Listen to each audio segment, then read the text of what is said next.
participants into the room, but for those who are already here, welcome, welcome, welcome. Welcome to the last day of the Global Entrepreneurship Week 2021. So today we are wrapping up, and I believe we've learned so much. But if you've only joined us today, then you missed out big time. You know, on Monday, we were talking about the roles that businesses can play to reboot the economy. And on Tuesday, we spoke about the transition and the climate change action plans. And yesterday, actually, I wanted to say Wednesday, but yesterday we were on the subject of digital transformation for small businesses. But if you missed out on all of this, you may visit the 67 CEOs YouTube channel and subscribe, because these sessions will be uploaded very soon. We had the Minister of Small Business Development, Stella Ndabeni-Abrahams. We had the founder of JM Busha Investment Group, Mr. Joseph Busha. We had digital experts like Lisa Varga, Dr. Stella Puma, Ayudeji Akbola, and so many more speakers. And of course, today, we're not dropping the standard. Today, we have Gatekane Nyambe for the fireside chat. We have Mr. Saki Zamkaka. I hope he corrects me on the pronunciation there when he gets here. We have Dr. Gamu Chirai Mutezo and Yofuzuki. Today I'm being challenged on my pronunciation skills. And my name is Selina Mondlane from Zanda Empire, and this is the Global Entrepreneurship Week 2021 conference, made possible by the 67 CEOs. You are so welcome, and today we will be talking about supporting the ecosystem of people solving Africa and global challenges. So do feel free to engage with us, to engage with fellow entrepreneurs and aspiring entrepreneurs in the chat section and also via video. I will be opening up this stage, and I did promise that I'd open the floor to a few delegates to tell us about their business. So if you are the bold type of entrepreneur that isn't scared to sell its products or services, you may raise up your hand and I'll give you the opportunity to tell us about your business, and also tell us if you've been here with us for the whole week. If you could just tell us your experience and tell us what you've learned. I see a lot of familiar faces here. We have Jane Mabe, she's been with us for the past few days. I see Kuna Dawa Investments. You're also welcome. I see Pilar Sunday. Pilar Sunday, could you just audio, video, if you don't mind, and also your audio, Pilar Sunday.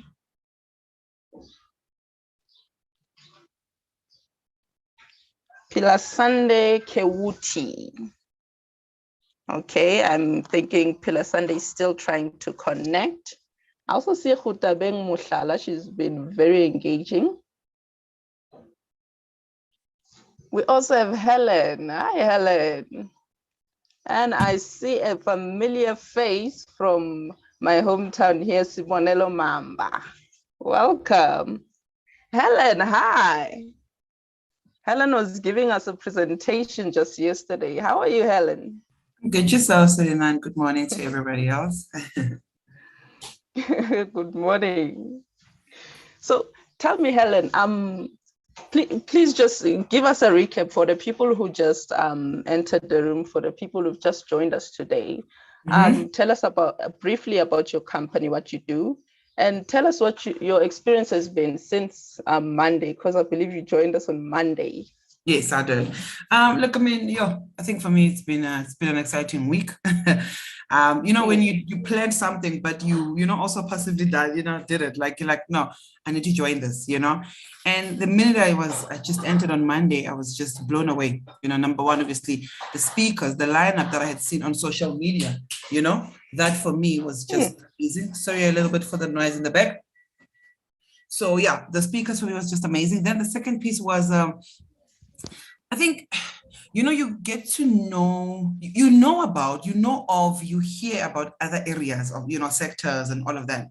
But the minute you sit on a platform like this and engage and listen and pay attention and check the step by step of the how and why it works the way it does, you cannot just, I mean, like yesterday, the whole, for me, I mean, I've never been, I told you yesterday, I'm not on any, my company is not on, it's nowhere, you know, it's here with me.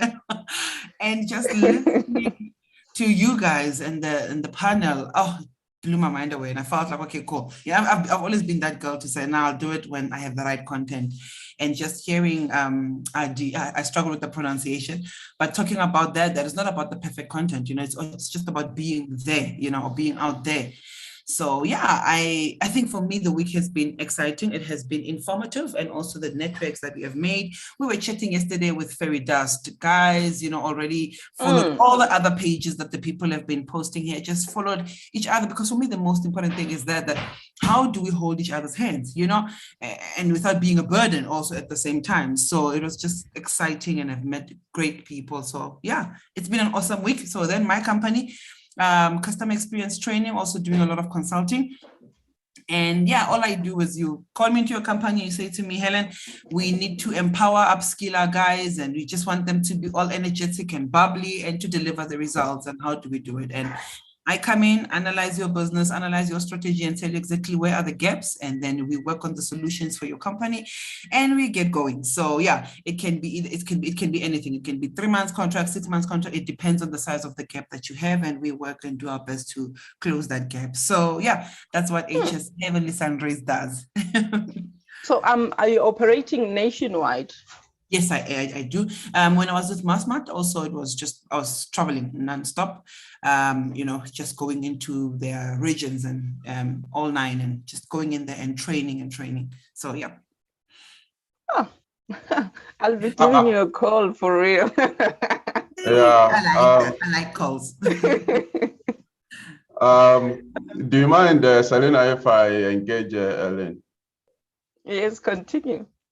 Thank you. Hi, Ellen.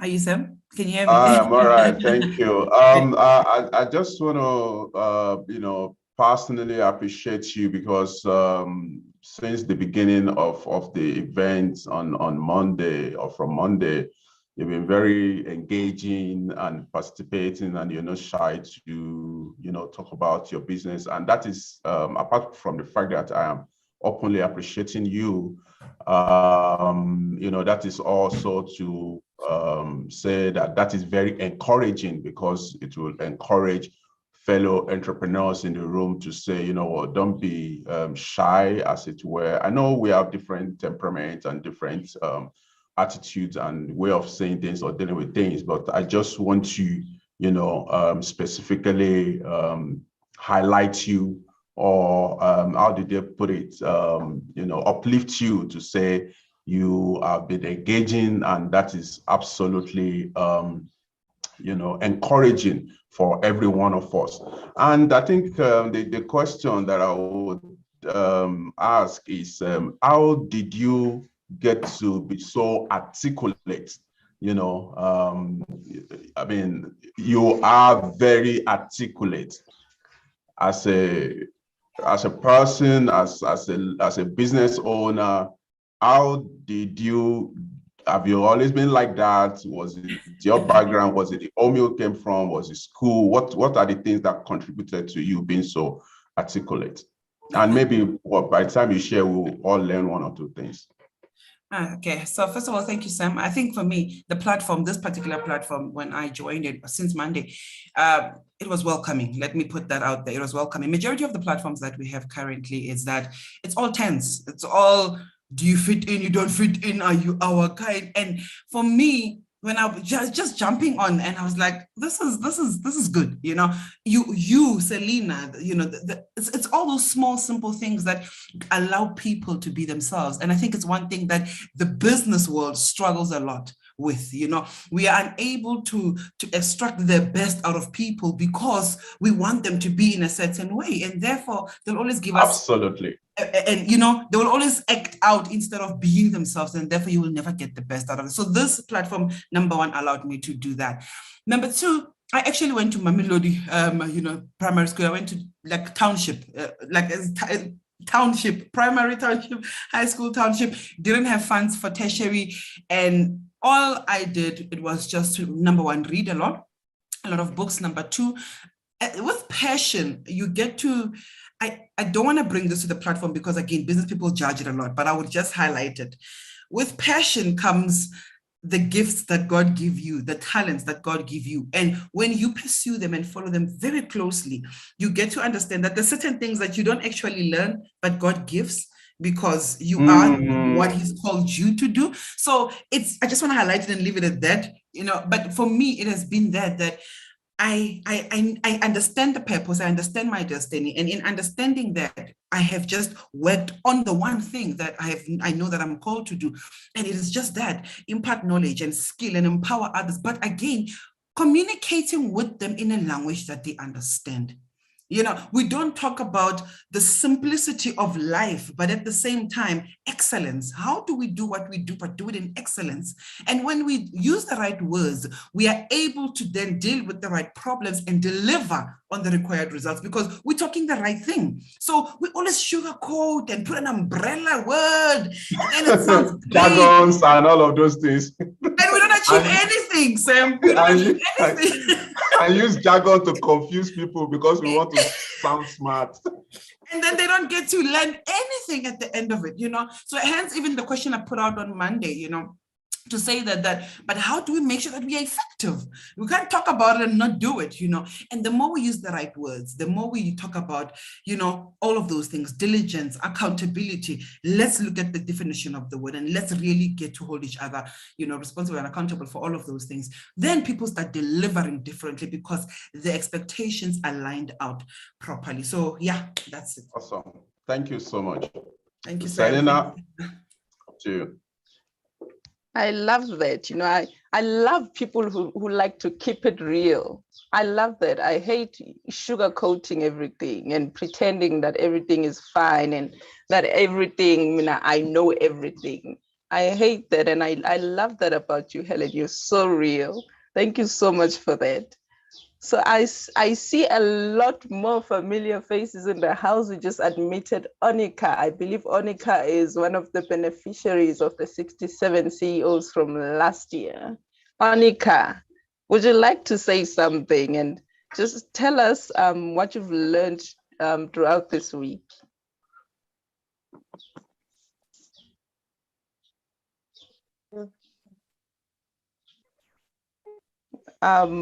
We can't hear you yet.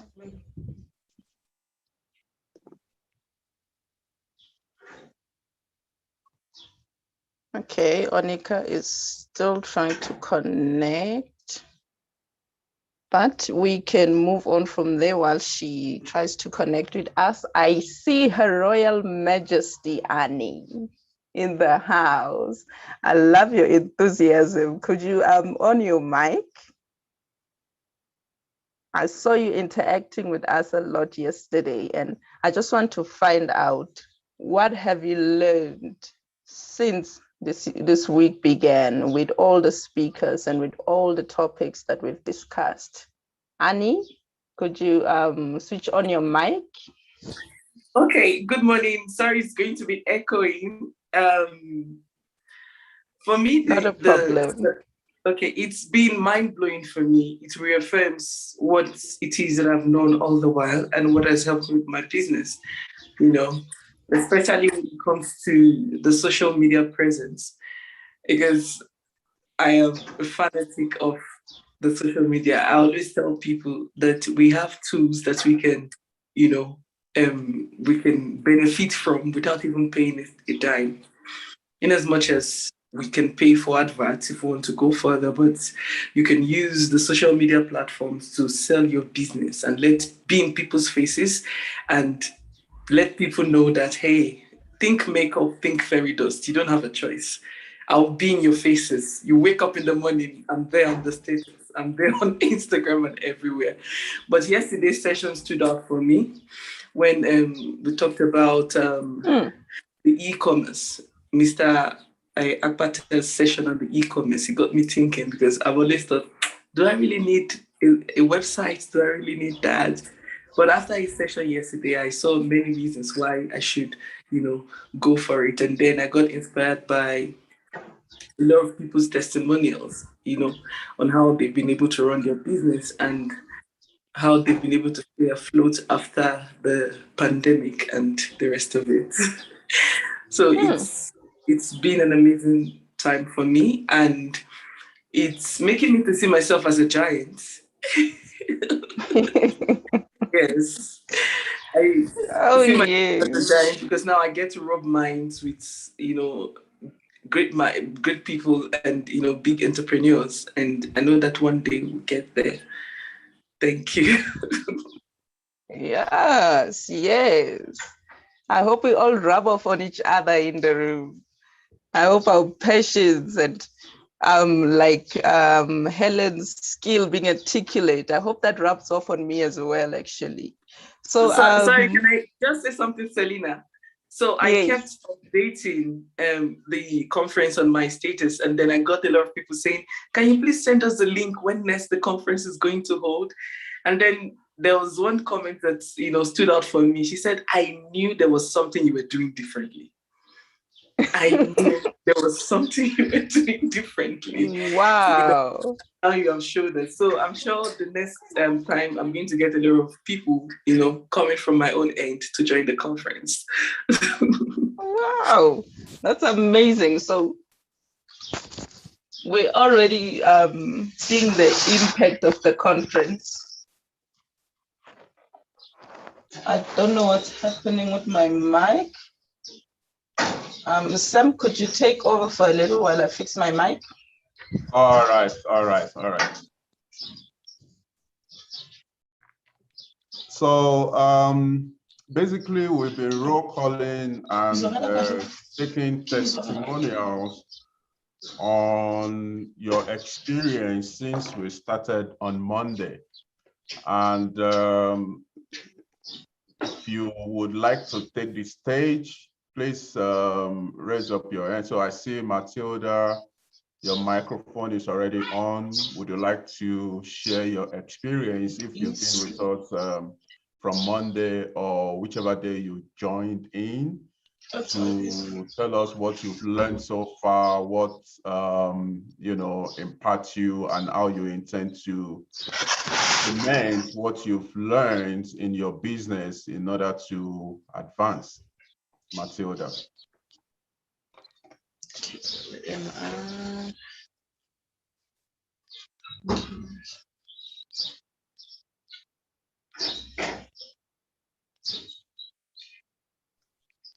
You may go ahead, Matilda. Hi. Okay, thank you so much, Sam, for this stage. I have learned a lot since Monday, especially when it comes to digital transition, because what Stella said yesterday, that as much as we have to go to the digital platforms, we need to know the right gadgets that we need to get and the platforms that we need to work on. It's not every platform or gadget that is going to work for you. As a business, you need to know what is it that it's going to make you go forward, the kind of automation that you need, the kind of digital space that you need to be in so that you can thrive. So the best thing that I've learned as well is the social media one, that we need to keep on being in people's faces because the market is already there. You just need to create content that is engaging, teach your customers. What I wanted so much yesterday was that if only I could get all my customers, especially my social media customers, in the room so that they can hear that I was not playing with them. I was just telling them as it is, that without content, without building a brand first, you cannot just generate leads. You cannot just get clients. You first need to inform people. And after you've informed people, they need to like you. After liking you, then they're going to trust you. That's when they're going to buy. It doesn't start with buying first. That's what stood out most for me yesterday. So thank you so much, Sam. Awesome, awesome. You know, and as you were speaking, the statement you made last, which is a reminder to every one of us, was what was coming to mind. Also, my mind specifically is that people or users would have to like you first, then they trust you, and then buy from you. And you know, for many of us, thank you, Matilda. You may switch off your video and your microphone. For a lot of us, and understandably so, as young entrepreneurs or small business owners, you know, we're very energetic and we're very, you know, passionate, and we just want everybody to buy from us. And it has not been the case. It's probably never going to be the case, as it were. But what I'm trying to say is that we should be patient, and then, you know, following that principle that Ayodeji Agbola shared yesterday, that, you know, create content to be perfect. Yes, it doesn't have to be horrible either, but, you know, whatever little or small that you can create it, and take the courage to share the content and be consistent at it. And while you do that, people will like you. And as your content is making impact in their lives or their business, whatever the case is, they will then trust you. And when they trust you, they will buy from you. So honestly, I mean, it was an eye-opener for me also to say, you know, continue to share content. People will like, trust, and then buy from you. And, you know, once we adopt that simple principle, we can all prosper together. Awesome. Selena, are you good now? I believe so, Sam. Thank you so much. Yes, I can hear you. Awesome. Yes, we still have time to dwell on this a bit more.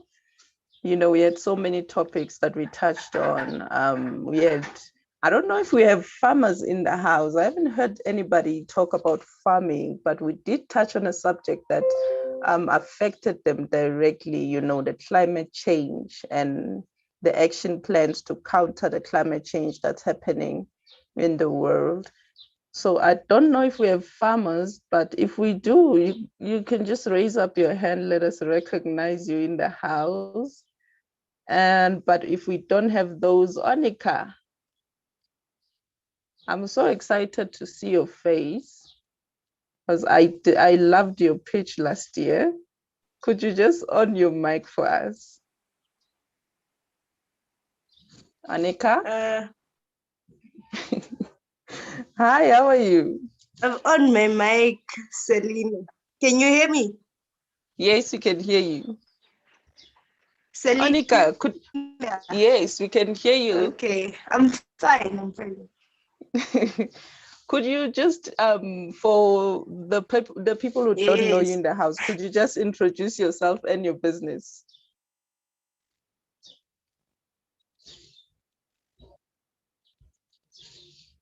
Yeah, I think you've disconnected Okay, again. I'm Onika, founder of GEW2021. Is it disconnected? Okay, you're fine now. Continue. Selena, can you hear me? Yes, yes. Okay, I'm Onika for Onika's Creations. It was established 2019 for 2020 winners entrepreneurship week. Yes, and I'm into fashion and beauty. Yes. Yes. So how has your experience been in this year's GEW?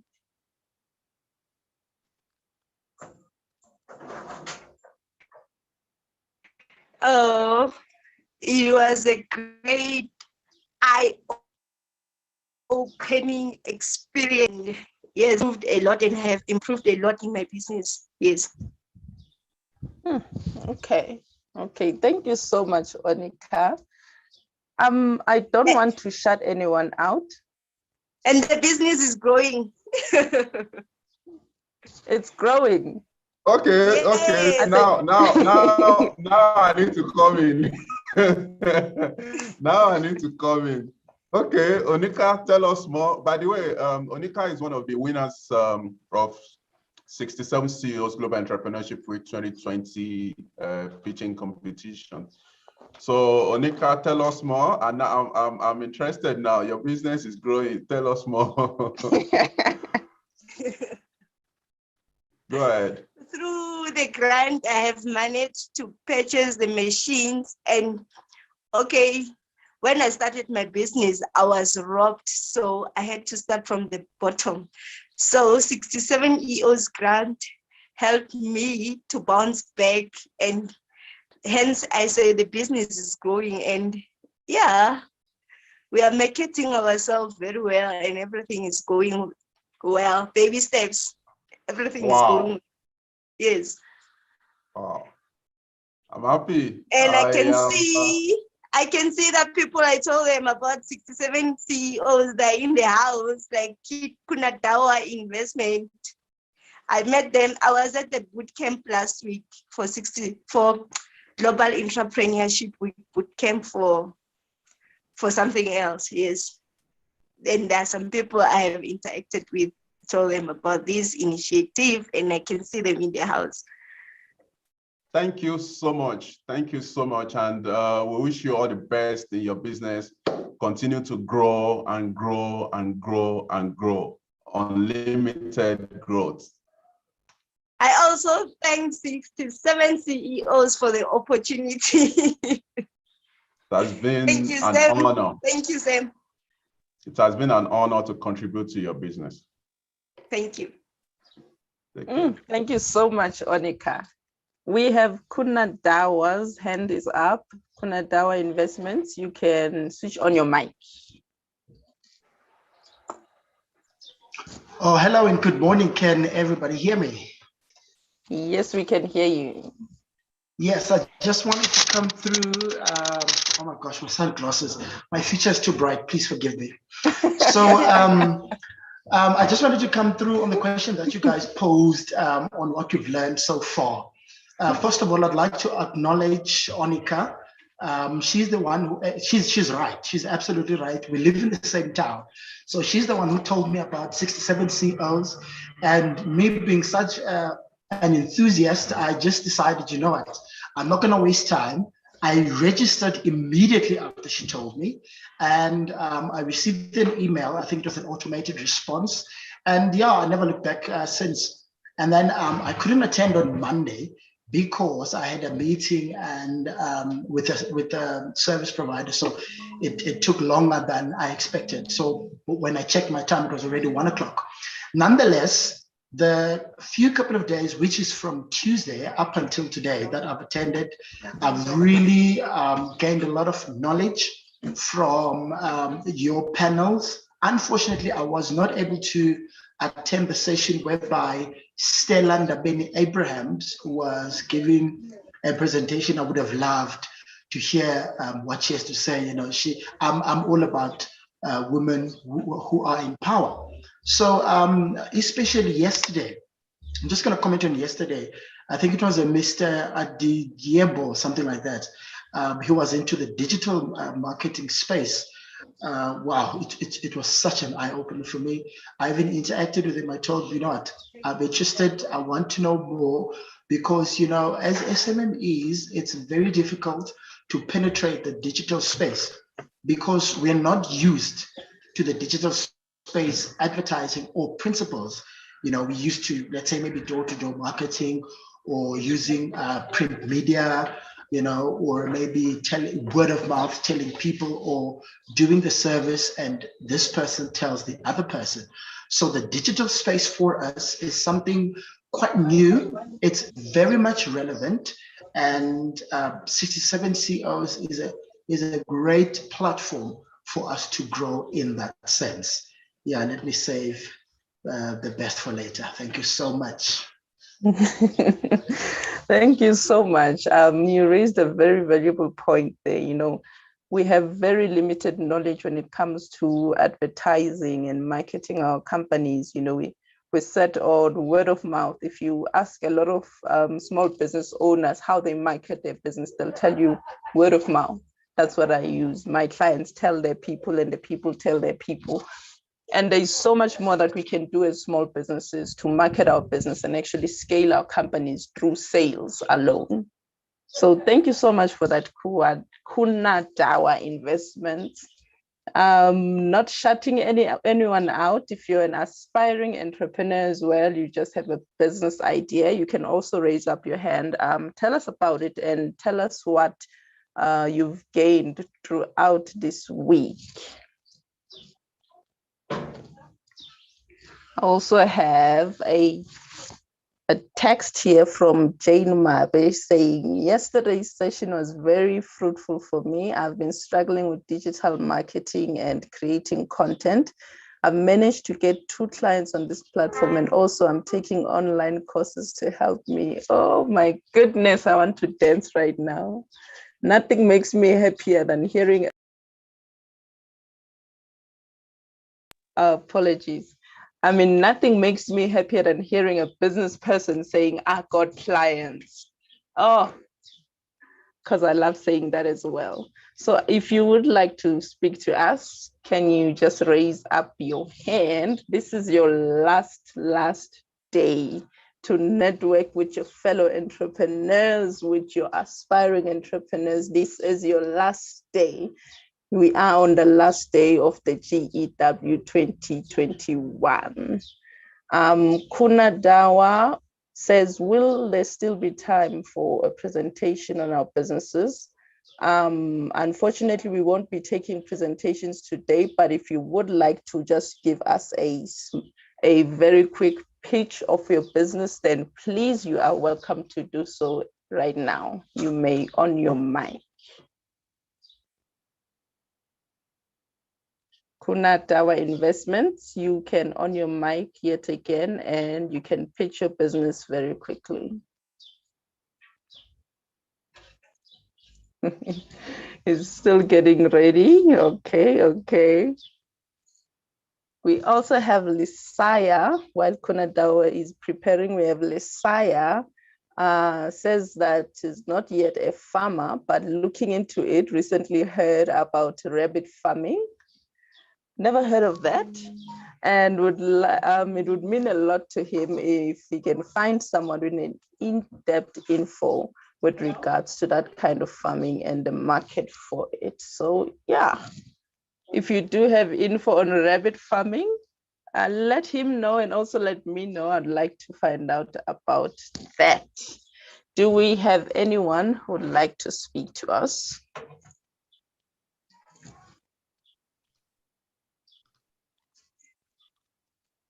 Okay, Sam. Thank you so much. I just want to highlight and re-emphasize something you reminded us of, which was the Tuesday session on just transition and climate change. Because as small business owners, you know, we are focused, which is good, on our industry only, and not necessarily, you know, tap into some of the things that are happening in other industries. And I just want to say to every one of us that it does not matter the industry at which you operate.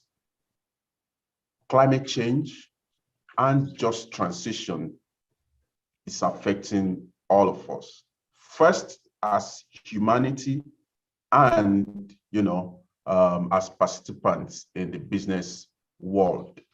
I mean, was it yesterday, Selena, that you were saying that it's supposed to be spring, and you were, you know, you dress as if it's winter, and those little things should call our attention to the fact that the earth is changing, and it's not just changing by default.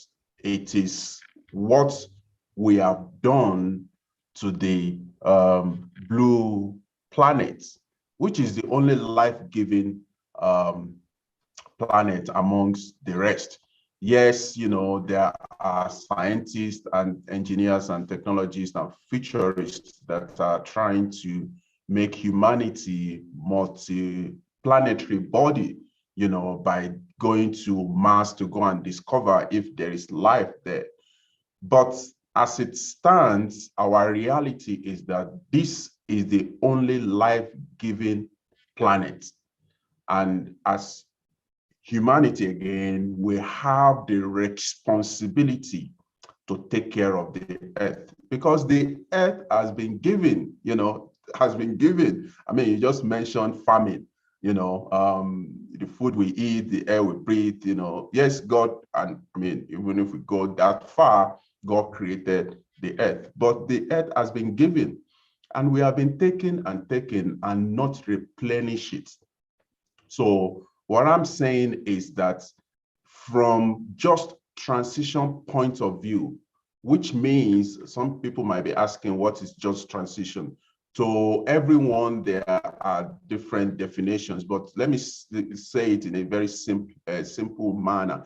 Just transition means that we have to move, we meaning humanity, industries, and all of that, we have to move from fossil fuel industrialization or way of doing things into renewables and sustainability, meaning we can't continue to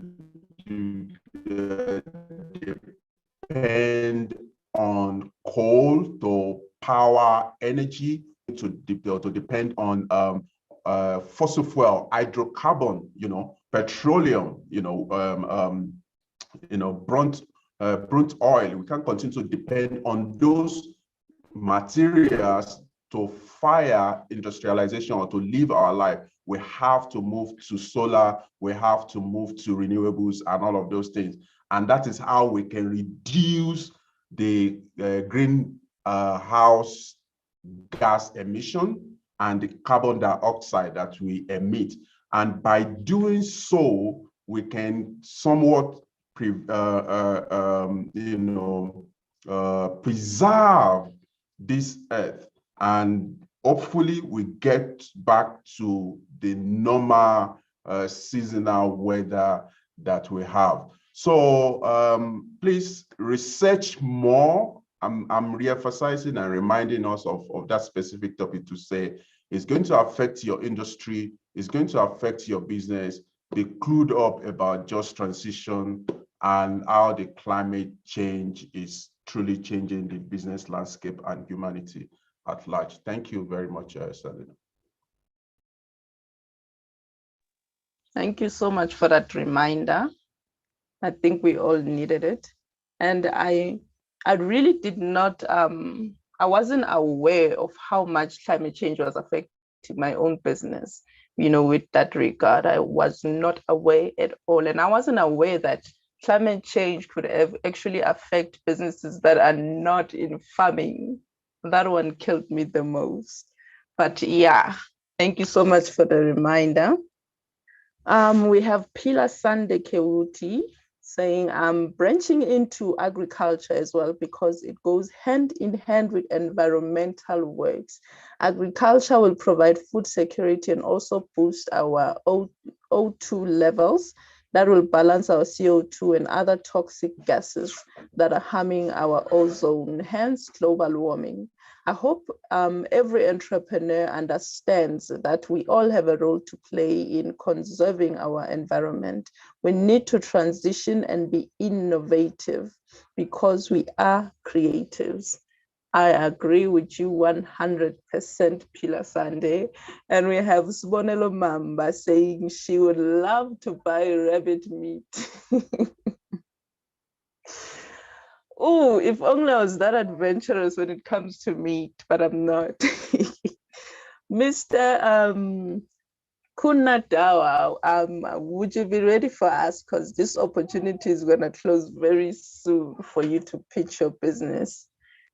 We also have Onika, there's Pilar Sande, the lady who hates plastic, looking forward to collaborating with you. Okay, I see collaborations coming over here. That's very good. I think that is the purpose of a network coming together, and we will be talking about that network today in our panel. So Kuna Dawa, this is your opportunity to pitch your business.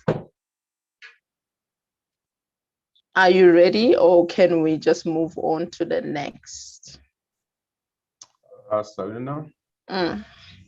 Yes, Sam? We can go back to the program now, since the Katakani is here, and yeah, you can lead us. Okay, Sam. I'm just gonna hand it over to you. So, ladies and gentlemen, we're about to have a fireside chat with Katekane Nyambi. I hope she corrects me on that if I mispronounced it. So, Sam, it is all yours. Thank you so much. Katekane, you may switch on your microphone and your video if you like. Let's wait for Katekane to join me in this conversation.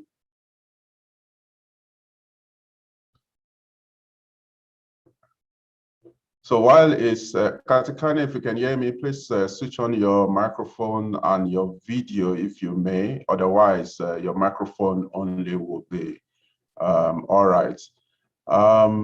So 67 CEOs has a campaign that we have tagged hashtag C67 CEOs Challenge. And the purpose of the challenge is to challenge corporate organizations, and specifically their CEOs, to donate 67,000 rand. And we launched that campaign earlier this year, and we published it or announced it on social media platforms. I haven't gotten Bidvest Group CEO, Miss Mapusa,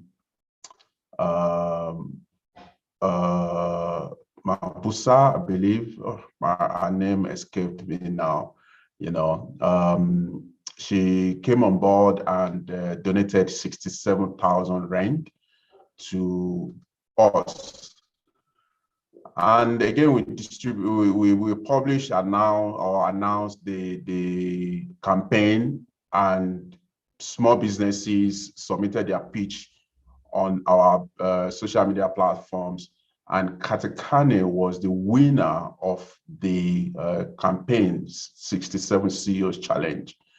And out of the 67,000 rand, according to how we have announced it, we gave him 50,000 rand cash, and the 17,000 rand went into mentorship program for him. He earlier told me via WhatsApp chat that he's having a challenge with internet connection due to load shedding, and that's why he's been struggling to connect. He was in and out. I think he's back. Katekani, if you can hear me, could you please switch on your microphone so that we can use the next 10-15 minutes to have a conversation with you on how you benefited from the hashtag 67 CEOs Challenge, and how the 50,000 rand has contributed into not just the advancement of your business, but the sustainability thereof. Katekane, can you hear me? Yes, I can hear you. Do you hear me as well? I can hear you clearly. Thank you so much for joining me and the entire entrepreneurs in the room. Are you able to switch on your video just for a minute so that people can at least see your face and recognize you. You are also popular on Twitter, I must say. I didn't hear you anything. The network is bad, very bad, eh? Okay, that's all right. Let's just keep it as it is, and we'll just continue with the conversation. But can you still hear me? Because I can hear you clearly, and we can hear you clearly. Okay, now awesome. I hear you properly. Awesome. Again, are you able to just quickly, just briefly show your face by switching on the video, if you can, so that people can at least see you? I don't know, my camera seems like it's big bad. Yeah, it's okay, it's fine. You can switch off your video. It's all right. Okay. So quickly, unfortunately, we are supposed to start this conversation at 9:30, but again, because of internet connection. So let's get right into it.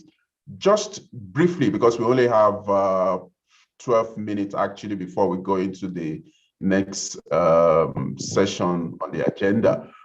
Quickly, Katakani, please introduce yourself to every one of us.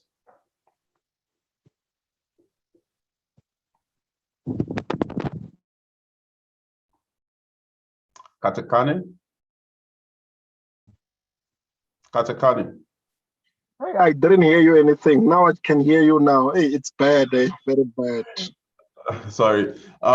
Again, quickly introduce yourself to us briefly.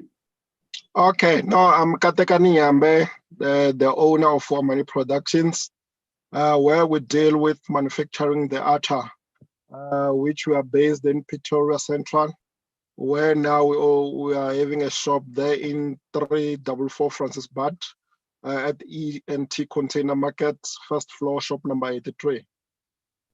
Awesome. Why acha? Why did you go into acha? Because you studied operational management, am I correct? Yes. Why acha? This thing started when I was doing my first year at TUT. Then I was studying operations management there, and then it came to a point, Yaku, as a young student, what are the things that you can do in order for you to make extra cash? And then the only thing that came to my mind, because we are coming from different backgrounds, it was a acha. A lot of students, they eat acha with eggs, each acha with everything. And then by the course that I was doing, then it's related to manufacturing, which deals with manufacturing a product from an A up until Z. So that's why I started this thing, because the aim of this was to sharpen up my eyes to see things differently in a production way. How can we do it?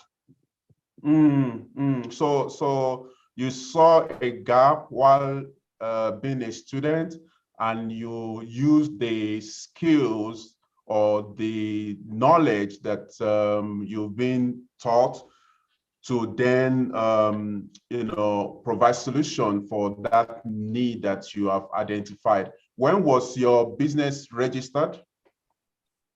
2017. It was 2017. That's where it started registered. But I started operating, selling acha in 2015. But to register it professionally, it was 2017. Everything that was registered by the CPIS. Interesting. So you registered with the CIPC 2017, and you started selling. One of the things that you've been known for is you paying your way through school. Could you please share more light on that? Yes, I used to go sell on the streets before, from 2015, being on the robots everywhere, schools, wherever there's activities, social market. I used to go there, and then I used to save money in order for me to pay my tuition fees, because the background where I'm coming from, it was not that good. And then that's what I used to do up until I finished up my studies there. And fast forward, because of time, you heard about 67 CEOs challenge this year in January, and you submitted your pitch. And tell us that experience. No, actually, someone tagged me on Twitter that there's a competition that you should go and try it on because they see the potential in me or the things that I'm doing. So then I went there and then explained everything that I do, even show with the pictures, the proof of that I'm graduated, the proof that I'm selling acha on the street, the way that I want to grow my business. Because by then we didn't even have a shop by then, to be honest. I was doing everything where I'm staying. So now I'm like, okay, let me get in because I want to get out of this thing so that we can have a central place where people will come and buy, where we're having even operating times. Even if you want to start selling acha, you can come and stock from us and you sell. So now we're with that challenge. After I won that challenge, it helps me a lot to grow whatever this business that I'm in. And even today, still operating, that simply means we are getting there or we are on a right track. Interesting. How much did you win? How much was the grant that you won? The grant, it was 50,000. And after I submitted everything that you were looking, it didn't even take 5 minutes. The money was in. I was so surprised because people from social media, they were like, no, this thing, it will take more months. You might even not get it. But after I submitted, what were you looking, or the requirements that were you looking in order for us, for you to fund me? I submitted. It didn't even take 5 minutes. The money was in. And what did you use the money for? I used the money to start a business where we're having an operating shop, where it also helped me with a lot of stock, where it also helped me in terms of the branding of the shop or the container, where it also helped me even the delivery, the method that we are using, because now because we are centralized, we are having bikes that are helping for local deliveries. And also we have a buggy that do the packaging side as well, that we can also use it to go home and fetch some mangoes, because you know that I'm from Lipombo, where we have a lot of mango that side. So the 50,000 rand grant funding from 67 CEOs into your business has assisted you to be able to improve your business operations. Yes, sir, it does, and it helped a lot because it also, now the thing is just that even our clientele base, it's up now because they know where we are based. For an example, if you know where can you go and pour petrol, you know where the station is. So even now the clientele base, it's getting more an exposure to the people, because we also choose to be on a central place where people are more there so that it can be visible to them. Interesting. Congratulations once again, Katekane. It has been a great honor for us as 67 CEOs Foundation to be able to contribute to the growth of your business and your growth as an entrepreneur. So any word from you to fellow entrepreneurs? What I can say to every entrepreneur out there, life, it's a wheelbarrow. You need to pull and push. Without doing that, it won't move. And I love this quote always, that winners never quit and quitters never win. So it's by me saying this, it's just that we need to push regardless of the circumstances that we come across. We have to push in order for us to get where we want to be. It won't be easy way, it won't be easy road. There's a lot of things that you need to deal with, but you know you are the visionary of what you want to be. So you have to push, and then yeah, you'll get there. It might take time, but definitely get there. I believe so. Awesome. Thank you so much, Katekane, for sharing your story and your testimonial with us. And we wish you all the best in your business. We would have loved to have a longer conversation, but because we have to go into the next item on the agenda, again, all the best and continue to grow. Thank you so much, sir. Thank you so much. You're welcome. You're welcome. Selena, thank you for giving me the opportunity to chat to Katekane. We can now move into the next item on the agenda. Thank you so much, Sam. That was very encouraging. I love the last quote, winners never quit and quitters never win. I love that. Let's keep pushing, guys. So we're gonna move right on to our next item. We're gonna head over to our very last panel discussion for the GEW 2021. We are talking supporting the ecosystem of people solving Africa and global challenges. I'm told that our speakers are already here.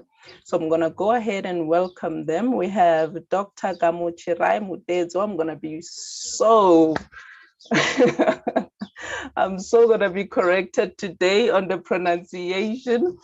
Dr. Gamuchirai Mutezo is the Chief Operations Officer at 22 on Sloan. She oversees the startup campus's overall operations, as well as spearheading the organization's strategic planning and assisting programs and business development activities. She has 10 years of experience underpinned by entrepreneurship, project management, renewable energy, and a key focus on African cities as innovation labs for small businesses. Doctor, thank you so much for joining us. It is a pleasure. You look very lovely, by the way.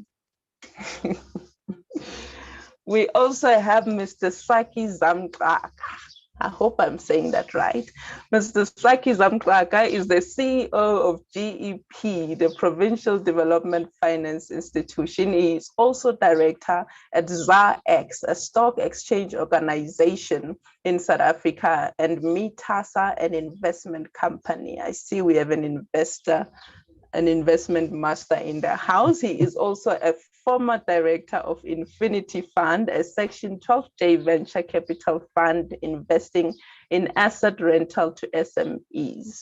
Saki, welcome to the room. It is such an honor to have you. We're also going to be joined by Mr. York Zuki.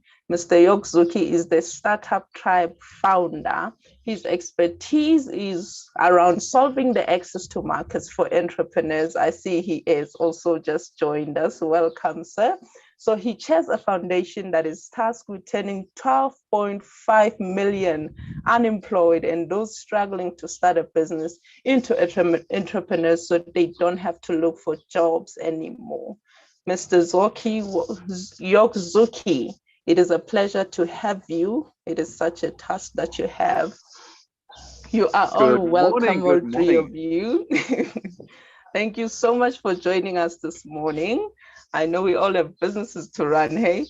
So we're gonna get right into it. So in Africa, SMEs provide an estimated 80% of jobs across the continent, representing an important driver of economic growth. Sub-Saharan Africa alone has 44 million micro, small, and medium enterprises. So small businesses are the lifeblood of the African economy. In Nigeria and Kenya, SMEs contribute to 84% of all jobs. And in South Africa, SMEs contribute to 52% of the country's GDP. That is more than half. So, however, figuring out new business models in a new normal in a post-pandemic world is complicated for even the savviest entrepreneurs. Therefore, in order for the South African economy to achieve and sustain its recovery plans, small business support must be central to the action plan by public and private institutions. So just to kickstart, in your opinion, how should small businesses be supported in order to enhance the potential of innovative new ventures for economic recovery? Let's start with you, Mr. York Zuki. Thank you so much. Look, I come with a lot of frustration around the ecosystem to support people starting a business, people growing a business, and people scaling a business. Those are three very different areas of competency, from whether it's a government or an accelerator or a province or enterprise development. You know, when you're unemployed or just graduated from from school or PVET colleges or universities, and you don't have a lot of business experience, the knowledge and skills that you need to acquire to start a business are very different from those that you need to acquire to grow your business, meaning you developed a business, a prototype, you've gone to market, a few people shown interest, and now you've got to scale it. And then when you got to scale it to 2, 3 clients, it's very different when you have 100 clients. Because at 100 clients, for example, York, the entrepreneur, shouldn't be actually running the company. If you look at the life cycle of the business, entrepreneurship is all very good and nice at the beginning phases. How do I get my idea from concept to prototype to a few clients? And then how do I grow it a little bit more? But when I grow it even more, I need now systems and processes, things that I'm naturally maybe not good at. And this is where I think from a government perspective, from an ecosystem support perspective, the best ecosystem isn't one that holds your hand and says, this is how you have to do it. It's a flat platform that is supportive in case you stumble, that allows you to learn the skills and access the resources in a way that is suitable to you, but is flexible enough to say, okay, you are at this phase of your life, in your business life cycle, somebody else is here, another person is here, somebody has food and shelter, another person doesn't have. You know, it's very difficult or different to start a business when you don't know how to pay how to put food on the table tomorrow morning and you're living under a bridge than it is if you come from a comfortable, safe environment. And so that's why I also don't fault governments for struggling to come up with the right kind of ecosystem. I'm a great believer that, exactly as you introduced, that actually there are no jobs left in Africa. The world, the future of work is entrepreneurship, is creating your own job.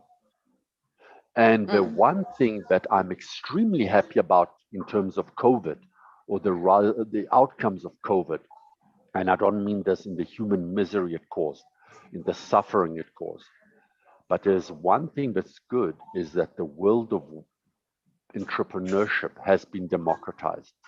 Today, you and I can have a Zoom call, and you will not think of me less because we're having a Zoom call. This means I don't have to have a fancy office.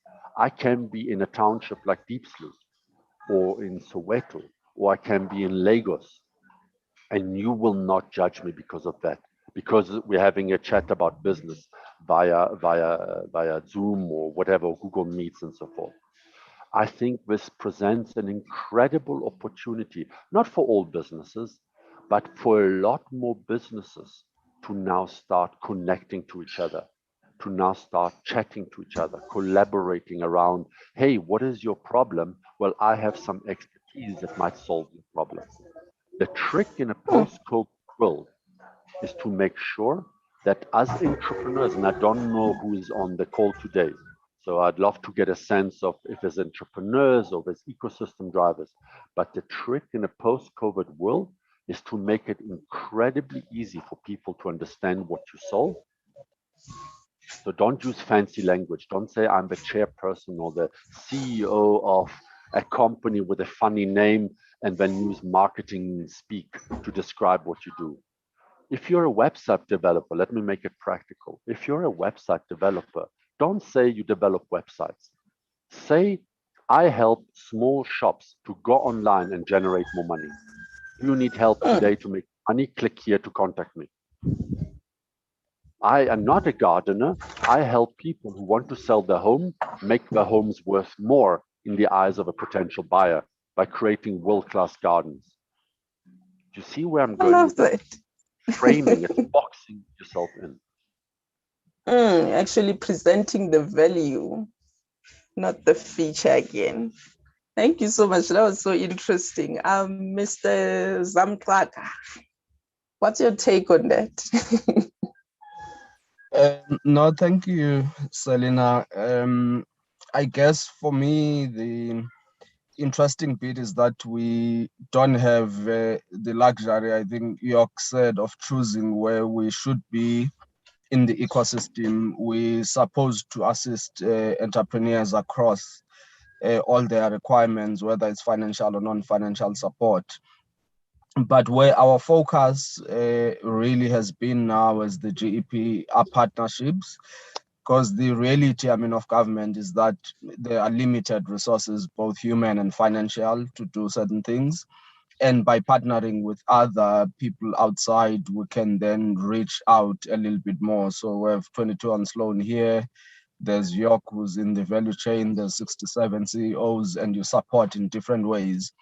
And I think some of the entrepreneurs who are here and may have gotten financial assistance from 67 CEO to scale up their businesses, maybe GEP can come in and help them grow up. 22 on Sloan has generally been sort of an incubator, and again, some of those businesses to scale up, we can partner with them. There are other incubators which may require, both financial and non-financial support. We can partner with them. But I think one of the things for me that's been tricky in South Africa is that a lot of the support going to entrepreneurs, especially from corporates, tends to benefit the trainers, for example, or the incubators than the entrepreneurs themselves. So our focus is, what can we do to get the money to the actual entrepreneur than, I have offices in Rosebank and I, get people there. They are there for 3 years, but at the end of the 3 years, they don't really have sustainable businesses. But me, who was the incubator, I've made enough money during that period. So that's a little bit of shift. And why I put this to corporate South Africa is that a lot of this is done to comply with BEE, to comply with enterprise supply development. So they will write a check to someone to do this on their behalf, and there's a fancy model and everything else. But when you look at the, the actual outputs, they don't often give us the reality. So we're big on, finding partnerships, and we've partnered with the ITC. We're 250 million. So we're trying to leverage that to between 500 million and 1 billion. So we're looking at partners that are in the environment, they're doing SME work. They can put money with us, but they may also be able to reach into sectors we're not very good at, or where we may not have resources. So if anything, I think for us is that we open, people can apply online for various kinds of assistance that they require. And we're looking at these partnerships. And maybe lastly, I mean, one of the things I've been saying a lot in some of these interviews, everybody generally comes to us and say, what do you fund? What do you not fund? What is the criteria? Well, the one clear criteria is that at this stage, we fund up to 5 million. We're fairly flexible in the different sectors that we're in. But what we are trying to avoid is to say, apply for 100,000, you need this and that to qualify. I mean, entrepreneurs, it's not everyone who needs 100,000. Entrepreneurs know what their businesses are and what their requirements are. And we're saying they are the ones who must come and apply and say, this is the business that I'm running. It requires this form of support. And we can then evaluate and see if that happens. So basically, we are there, largely to leverage on what is there to see how we can scale it up and maybe take more risks that other financiers are not willing to take. Because, I mean, banks and others, by regulation, there are certain risks that they are not able to take, but development finance institutions can take those risks. Thank you, Selina. Okay, thank you so much, Mr. Saki. So over to you, Dr. Mutetso. What is your opinion? How should small businesses be supported? Firstly, happy Global Entrepreneurship Week to everyone. It's quite an exciting week to be having these conversations because it sets the premise to my opinion when it comes to the kind of support that we can give small businesses, startups, or whatever definition we may actually unpack. Now, some of us have that relative who says back in the day, we would go to school, we would finish our high school, and if we can manage to go to university, get married and get a job. We have that relative, right?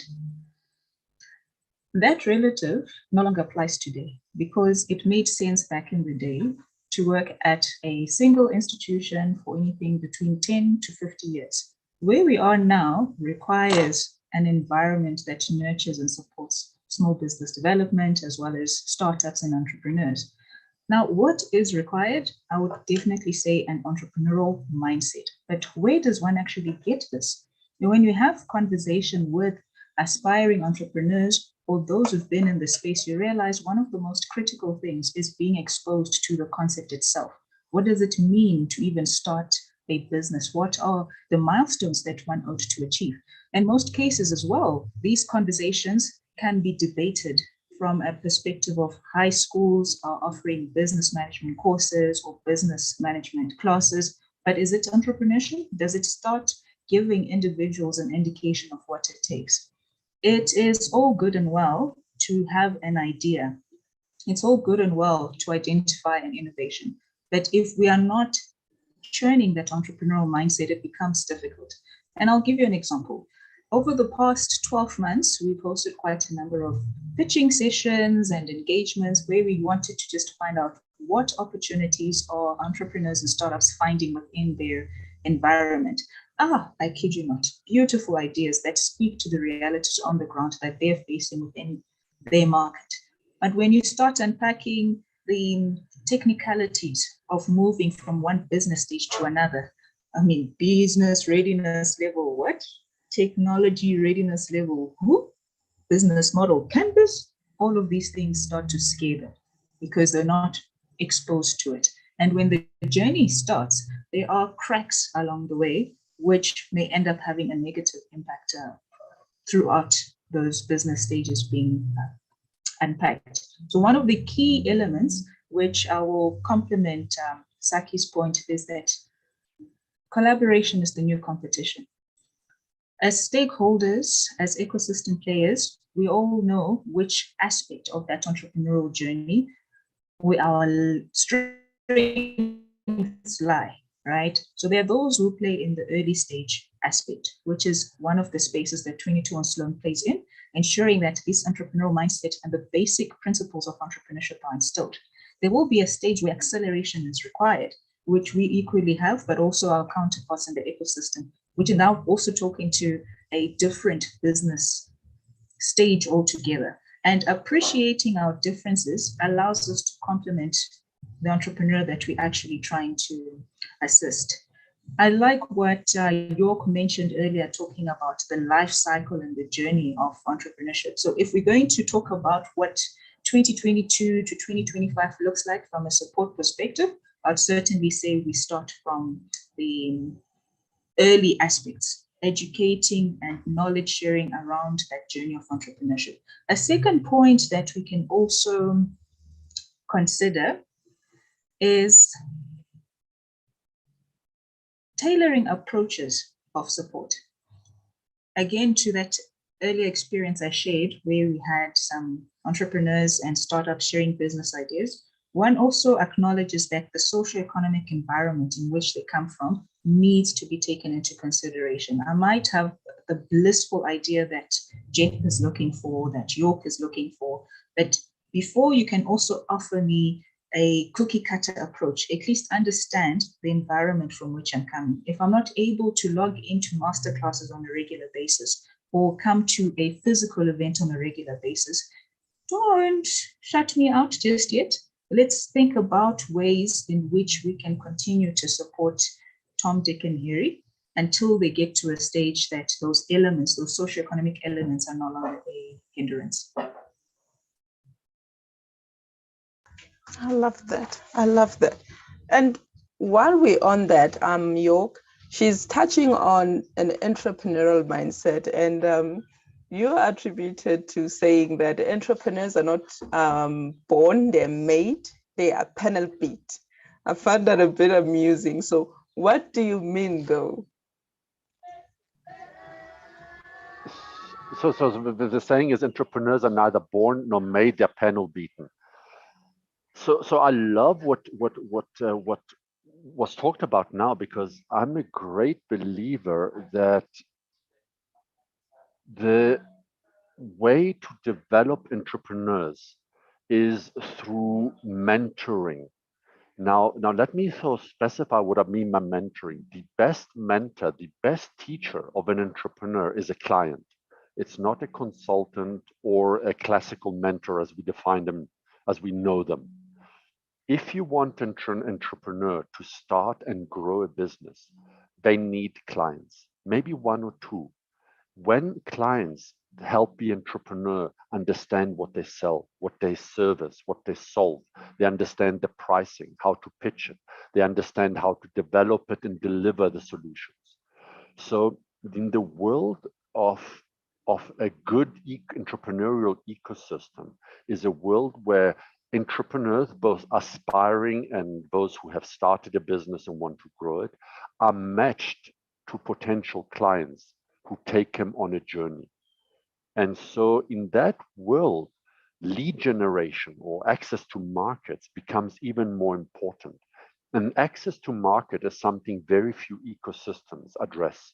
You know, we have a lot of incubators, accelerators, mentors, consultants, enterprise development initiatives, supplier initiatives, supplier development initiative.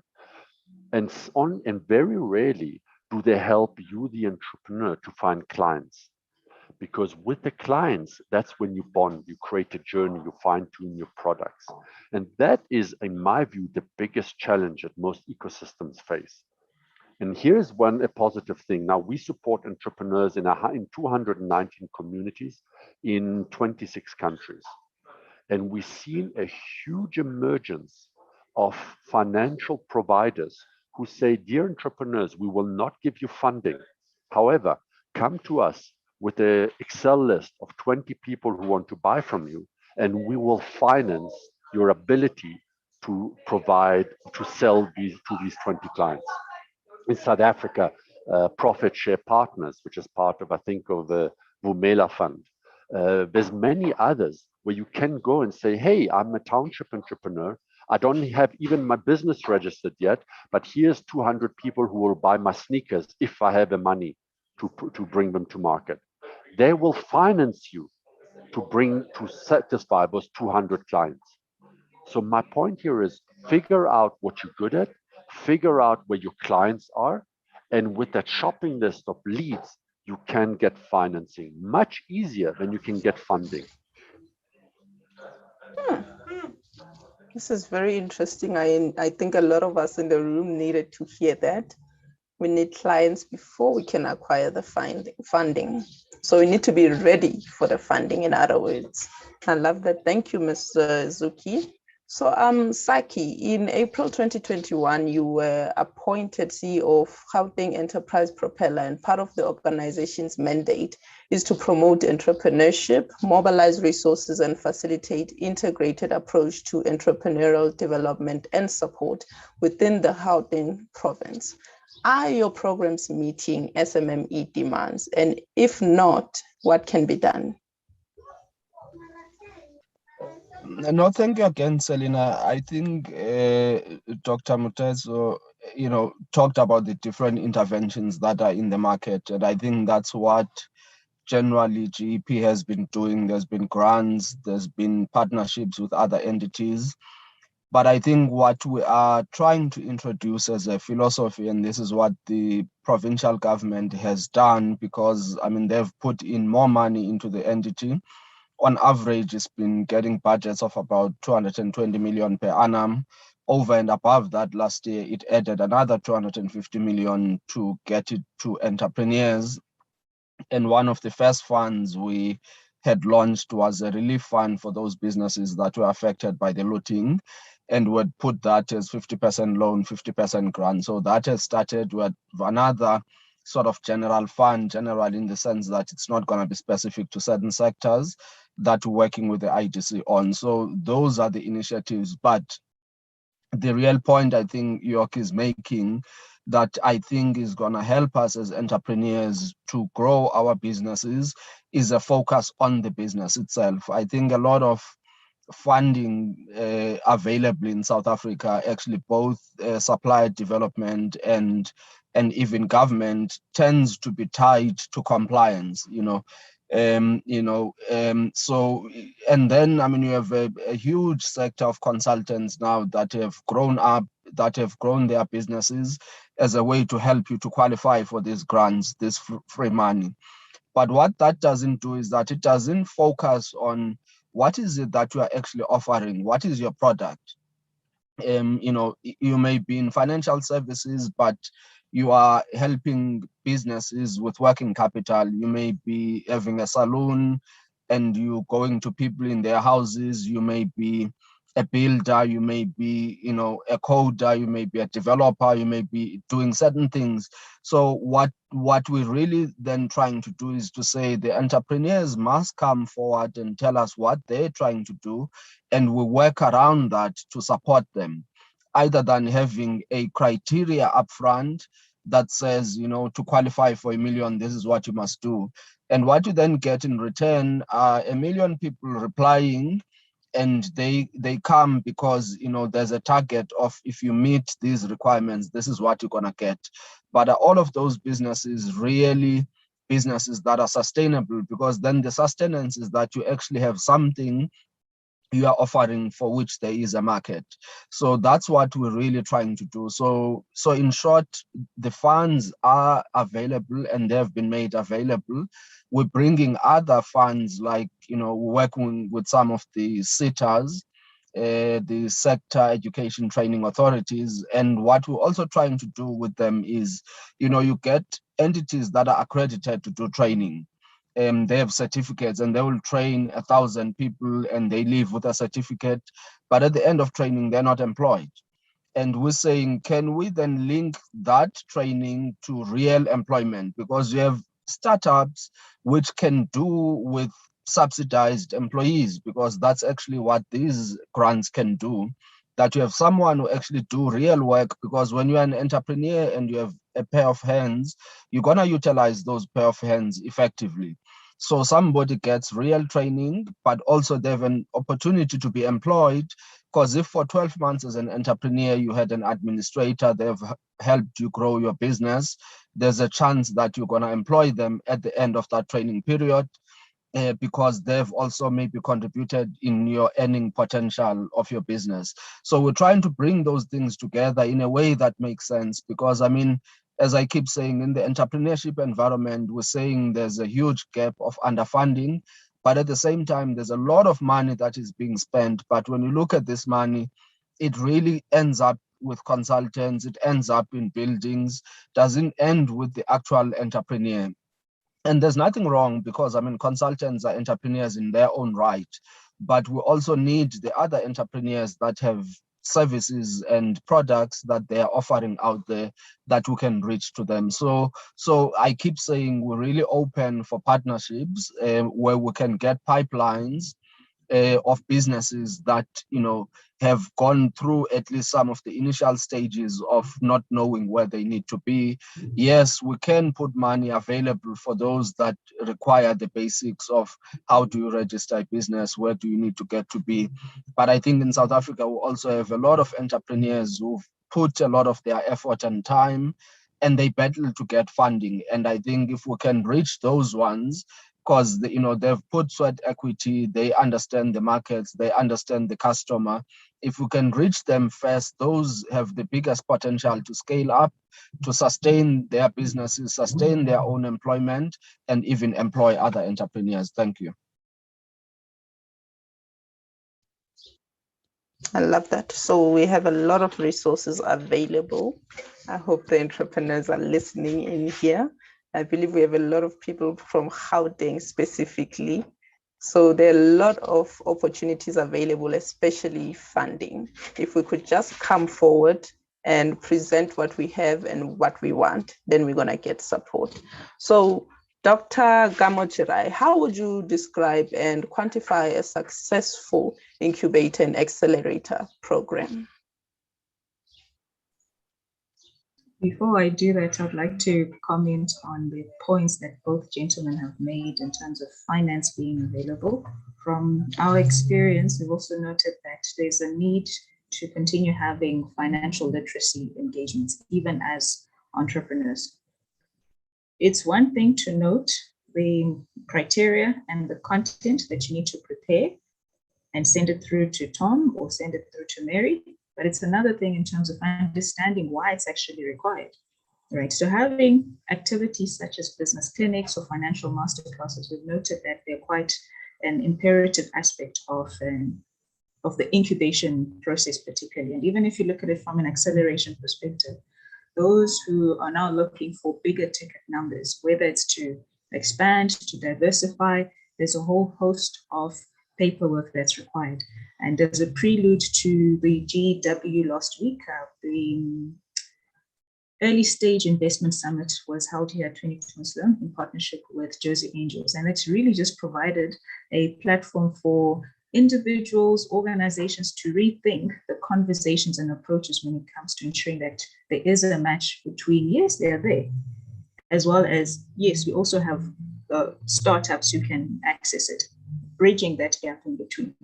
Now, coming to your question in terms of a successful incubation or accelerator model, given the agility and the flexibility of entrepreneurship as a discipline itself, there is no perfection per se. But I'll touch on the point I made earlier in terms of customizing it according to what the individuals are probably exploring. It could be from a sector perspective or opportunity perspective, or just taking into account where they are located. When we take on a cookie cutter approach, because regulation says you need to have trained 3 people by this date, by that time, question is what actually happens to them? So taking a outcomes-based approach as incubators and accelerators becomes imperative, because to York's point earlier, moving from one business stage to another, there are different elements of support that are actually required. So if we are now looking at a perfect model, it means it's not evolving with the entrepreneurial journey itself or even with the business itself. We will find that when support is being offered for those in a BRL. So BRL is a business readiness level, right? Where we actually see that transition from one business stage to another. You'll find an entrepreneur arrives at BRL 0, but jumps to BRL 4 because they've really been supported in such a way that it takes cognizance of where they are and the markets that they actually want to access. So in conclusion, simply say, there's no perfect model, but there's one that certainly is ever evolving to address the realities at that particular point. Okay, that was very profound. So we can only get better from here on. We can only work at improving our business models. That's what you're saying, Doctor. Okay, thank you so much.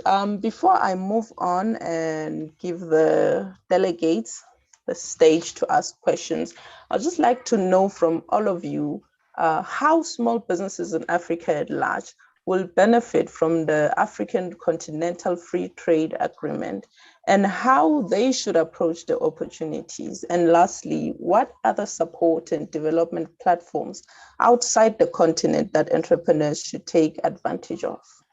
Mr. Yokzuki, we can start with you, sir. Oh, that's a beautifully big and expensive question, but let me say that I'm incredibly excited of what's happening in the continent.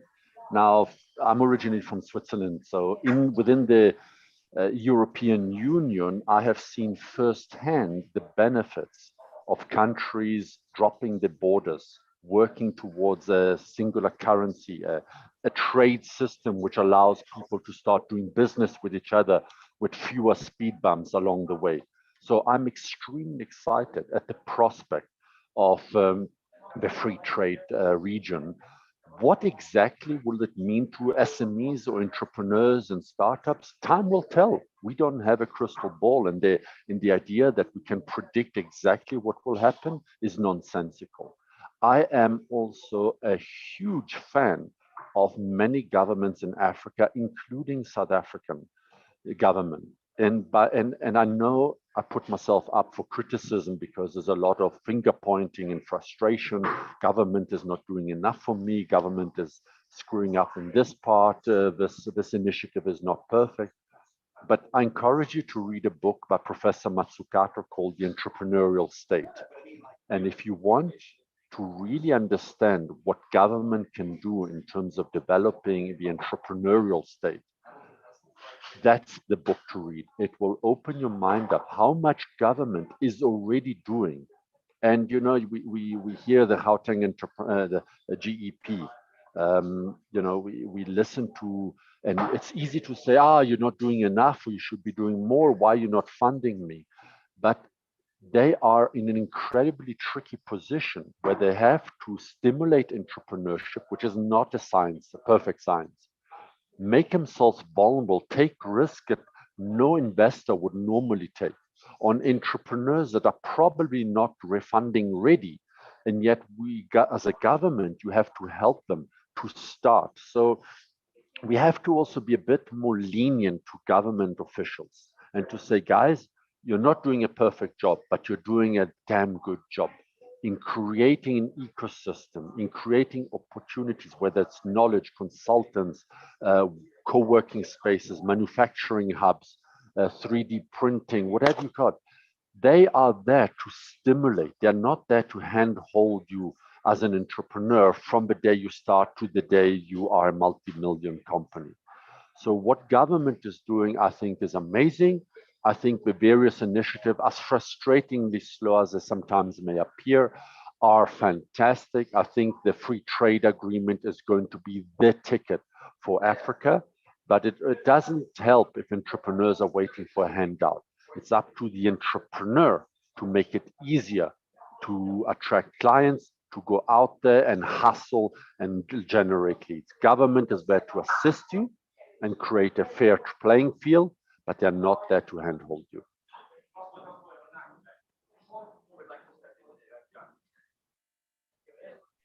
Sorry. Mr. Saki, what's your take on that?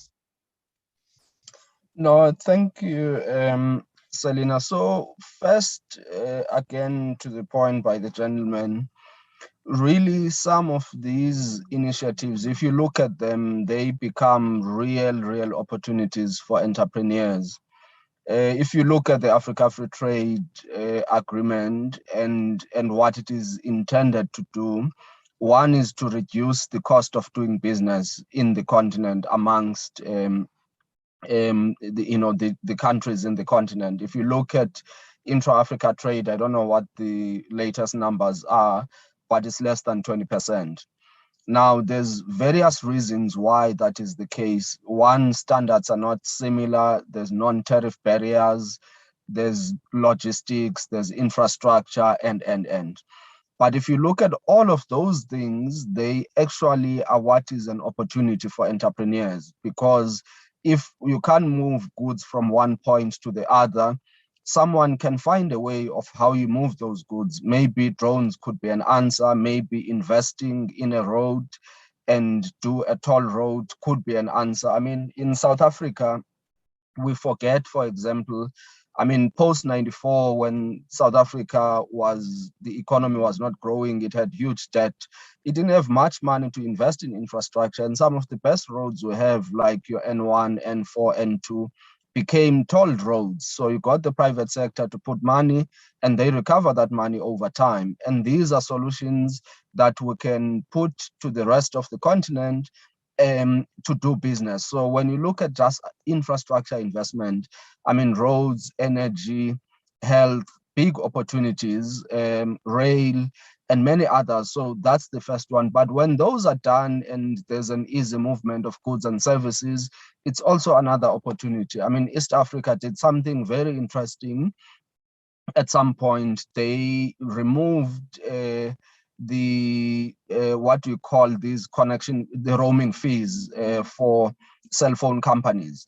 Now, cell phone companies were worried that they're going to lose revenue, but in essence, they made more money because now people were calling a lot more across border because they were not hampered by the psychological barrier that it is now more expensive. But one of the things then that does, the more people call each other, freely is the more they do business with each other, because you don't have this psychological barrier that I'm going to end up with a ridiculous bill if I keep calling and looking for customers across. So there are those opportunities that as entrepreneurs, I mean, there are things you don't have to physically be in a country. I mean, if you have to assist somebody with legal agreements, financial statements, coding, and so on, there's a lot of services you can do wherever you are in the world.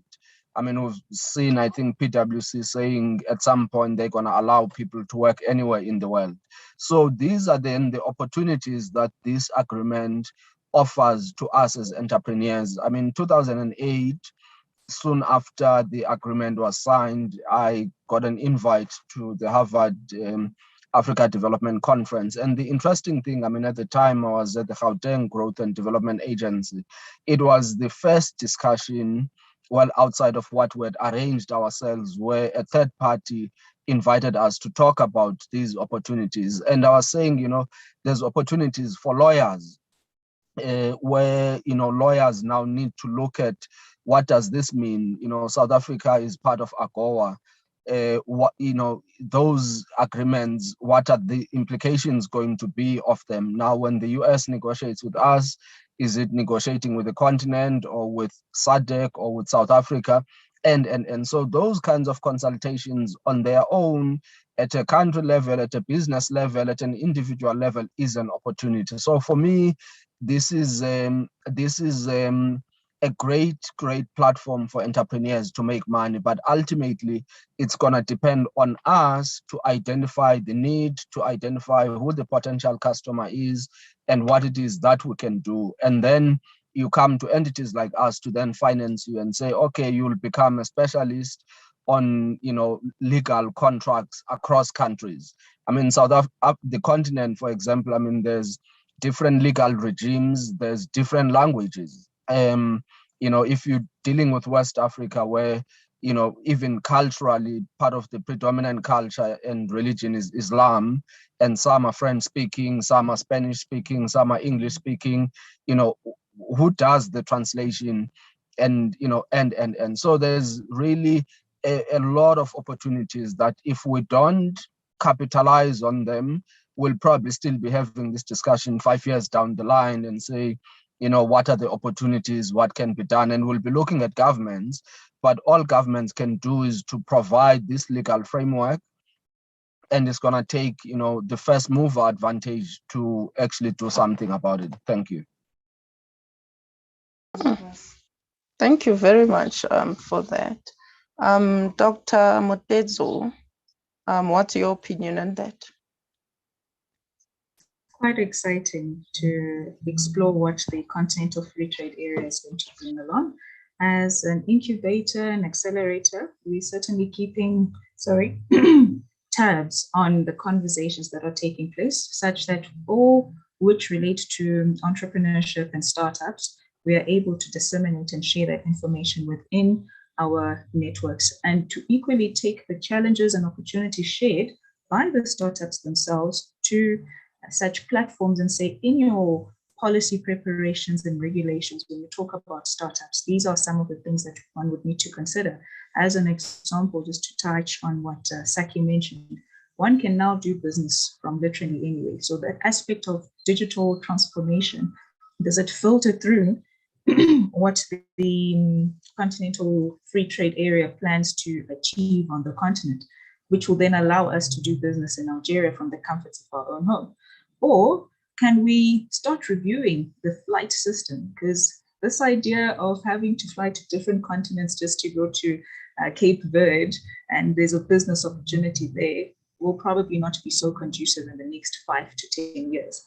Now, a very important role that ecosystem partners within the incubation and acceleration space can play is to ensure that as much insight is shared with entrepreneurs when it comes to acquainting with what brothers and sisters are doing on the continent, not to necessarily wait for certain milestones to have taken place. Because by the time you do identify that opportunity in Benin, at least you've got a high level understanding of the type of languages, culture, as well as business sector. Because doing business in a country like Zim is completely different from doing business in Nigeria, which is completely different from doing business in Chad.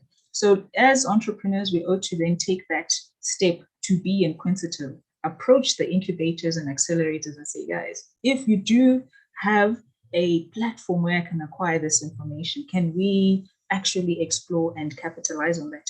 And I say this on the premise that as the headquarters for GEN Africa, which is the Global Entrepreneurship Network, we have a footprint in 42 other African countries. And the idea there is literally what I've just mentioned, to exchange knowledge, exchange insight, but most importantly, also explore access to markets. Now, it's really, really advisable for an entrepreneur to have some insight about their market of interest, such that by the time they approach us, there's no teaspooning and baby feeding and starting right from the foundation per se. One has already done a bit of homework and it's easier to elevate. And where we see that an opportunity can come out for a Tom who's interested to get into Tanzania, our counterparts as GEN Tanzania can have that conversation and welcome Tom if he needs to be there physically, or literally just set aside time and say, like, Tom, you want to get into agriculture. This is how it works within the context of Tanzania. Having done that elementary conversation, it becomes easier through those network partners to say, it can be did or it cannot be did. And I specifically use the word did because, again, the way we do business in the different countries, irrespective of sectors, is quite an imperative thing for entrepreneurs to bear in mind. Profound. Thank you so much. Thank you all so much. I was definitely fed today. So I'm going to go ahead and open the floor to all participants.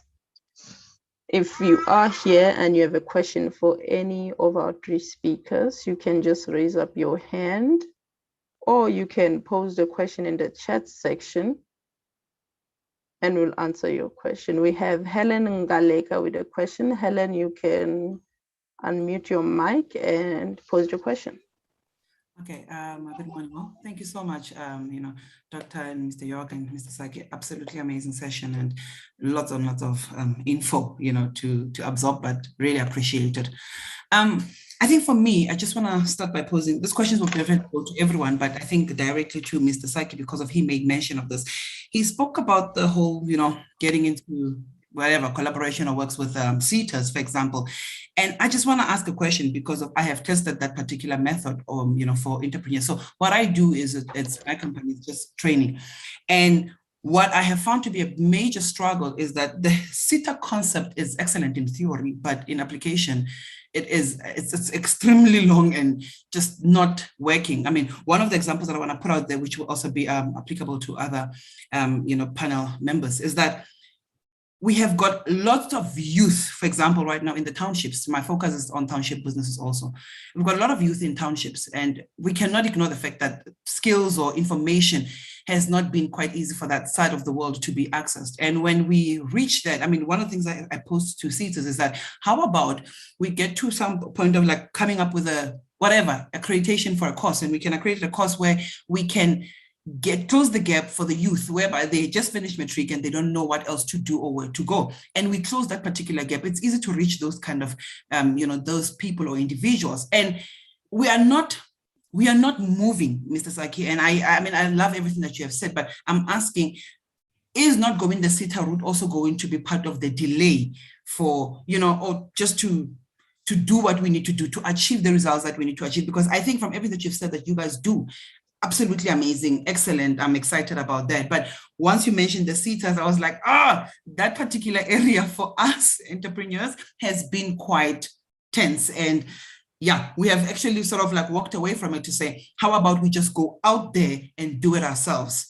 Then the other piece for me, it's around the township business that York touched on, that York, we have got, I mean, the last time I checked, the most accurate number was about 40 billion rand worth of business in, for township businesses. And that's how much it was worth. I mean, and for me, I'm asking a question, are we really doing justice to that particular space. When I say justice, from a development point of just the basics, you know, financial literacy that you guys spoke about, you know, just to educate and take good care of those businesses, build them up so that we are building generational wealth or legacies, you know, because those businesses, they start and stop.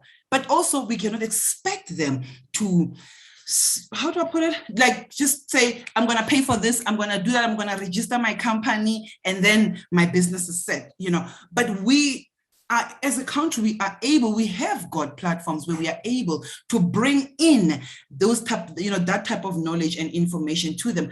But I see it moving I do come from the townships, you know, and I know a lot of people from the townships. So I feel like, as excellent as it is and great as it is, we are talking about what we're talking about right now, but how do we actually get it done? How do we get the results out there and done? And how do we change the mindset so that we can adopt a culture of excellence? Okay, Mr. Zuki, you can answer that question.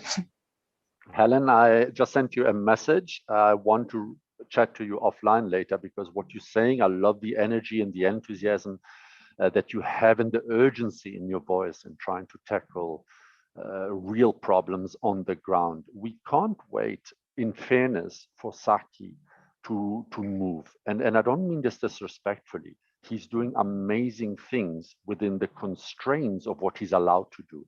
Remember that as a government agency or funded agency, there are things he can do and things he can't do. He has to be responsible with the funds. He can't just write a check left, right, and center and shoot in every direction, because then we get angry at him for wasting taxpayers' money.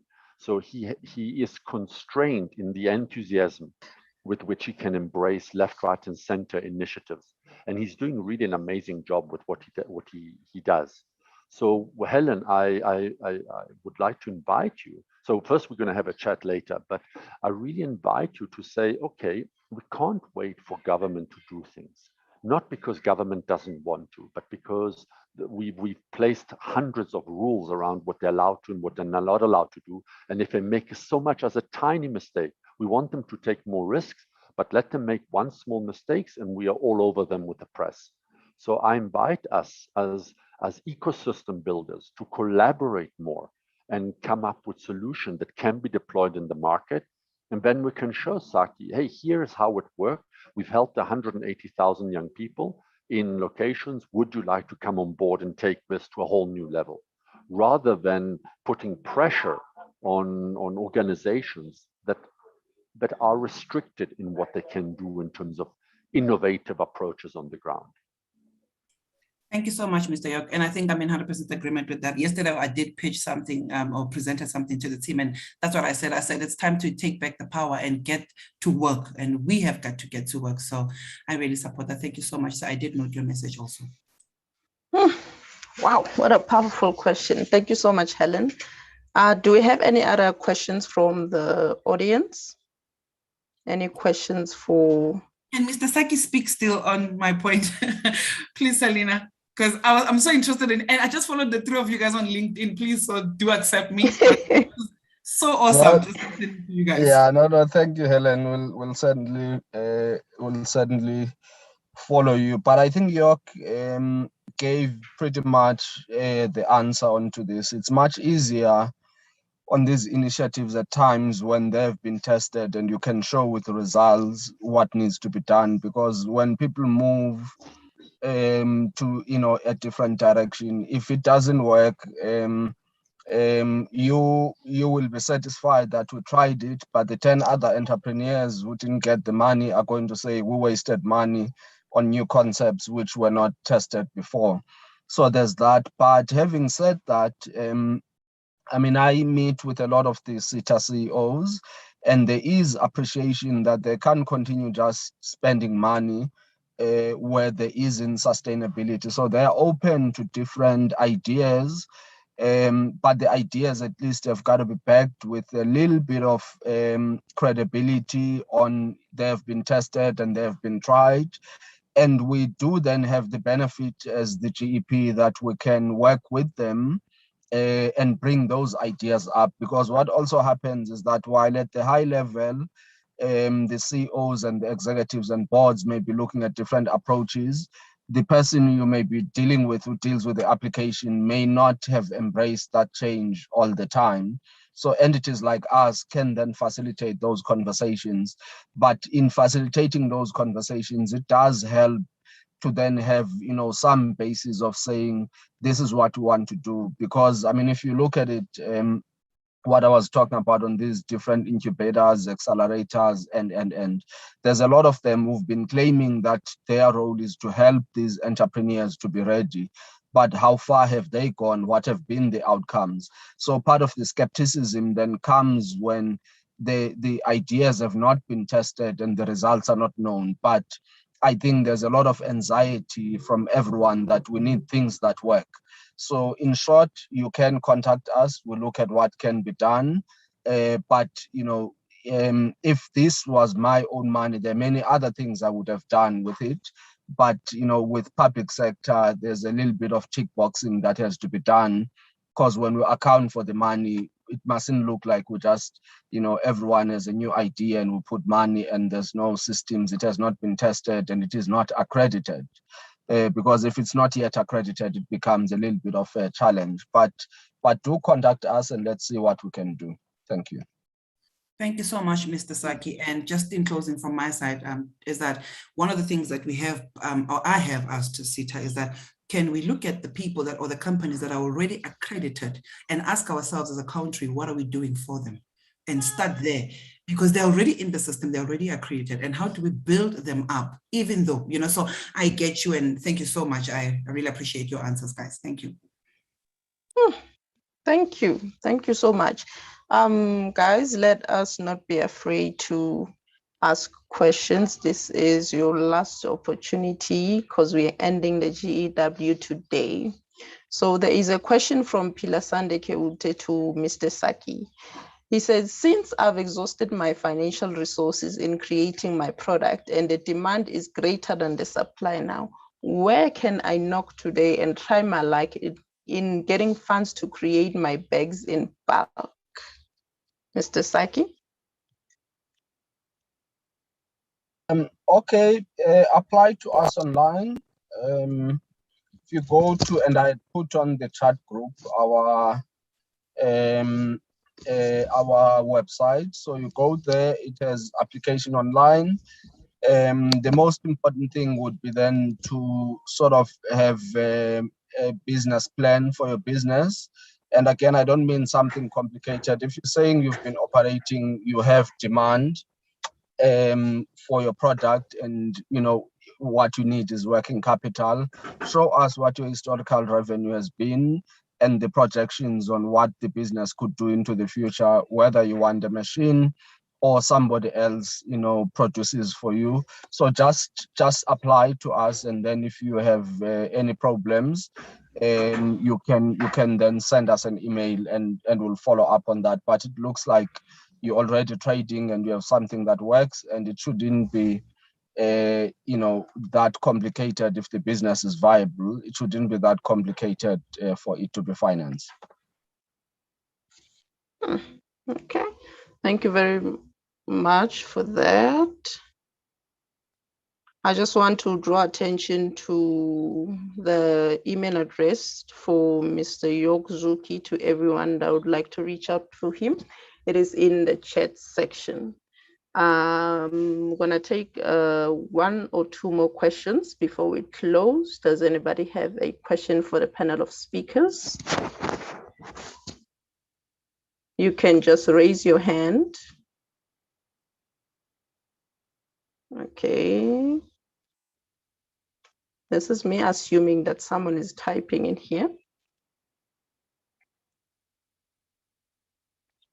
Okay, so since we don't have any questions to all the panelists, starting from Dr. Motedzo to Saki and then Yokzuki, what are your parting shots to the entrepreneurs in the room and the aspiring ones? Be curious. Be curious. Take the time to just equip yourself with as much insight as much as possible. That's number one. Number two, capitalize on individuals or groups around you who encourage you, who nurture you, when you talk about entrepreneurship, who are able to tell you the gospel truth of what the journey entails. Take the time to listen with an open mind. Take the time to listen with an open book, so as to take notes as these conversations are happening.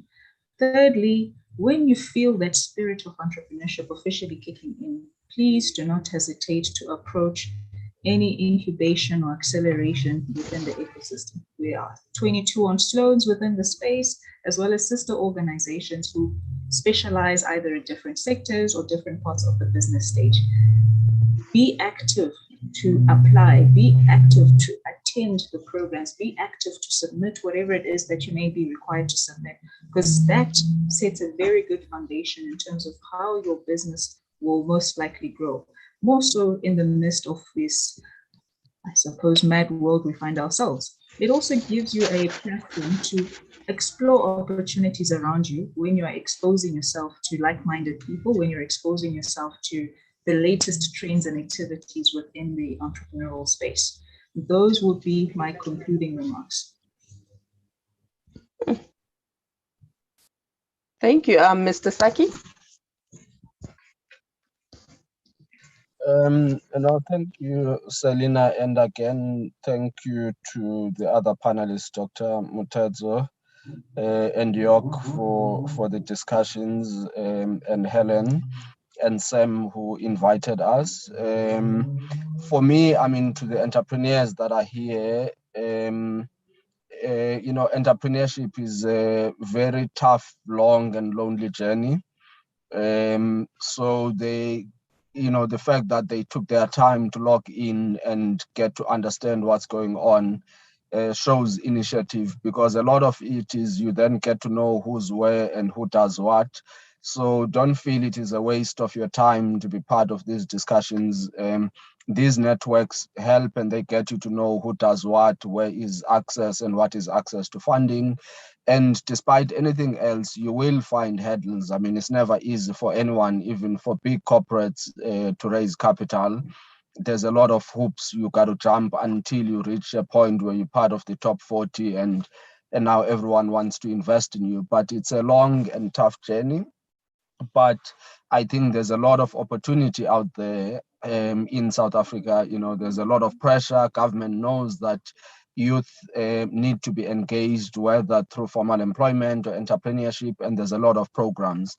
And if you start, peeling the onion, you eventually get into the areas where they are. And we hope then as GEP to be part of those entities that can point you to the right direction and bring some of these services closer and a little bit easier to access. But I mean, we need these entrepreneurs, as I'm saying, those businesses where it's a real entrepreneur, you have a real product service that you're putting out there. That's where we want to reach and help you scale up. Thank you.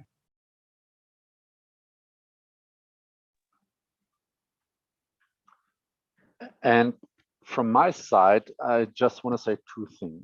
And this is something that is very personal to me. And every entrepreneur, every one of you will taste failure.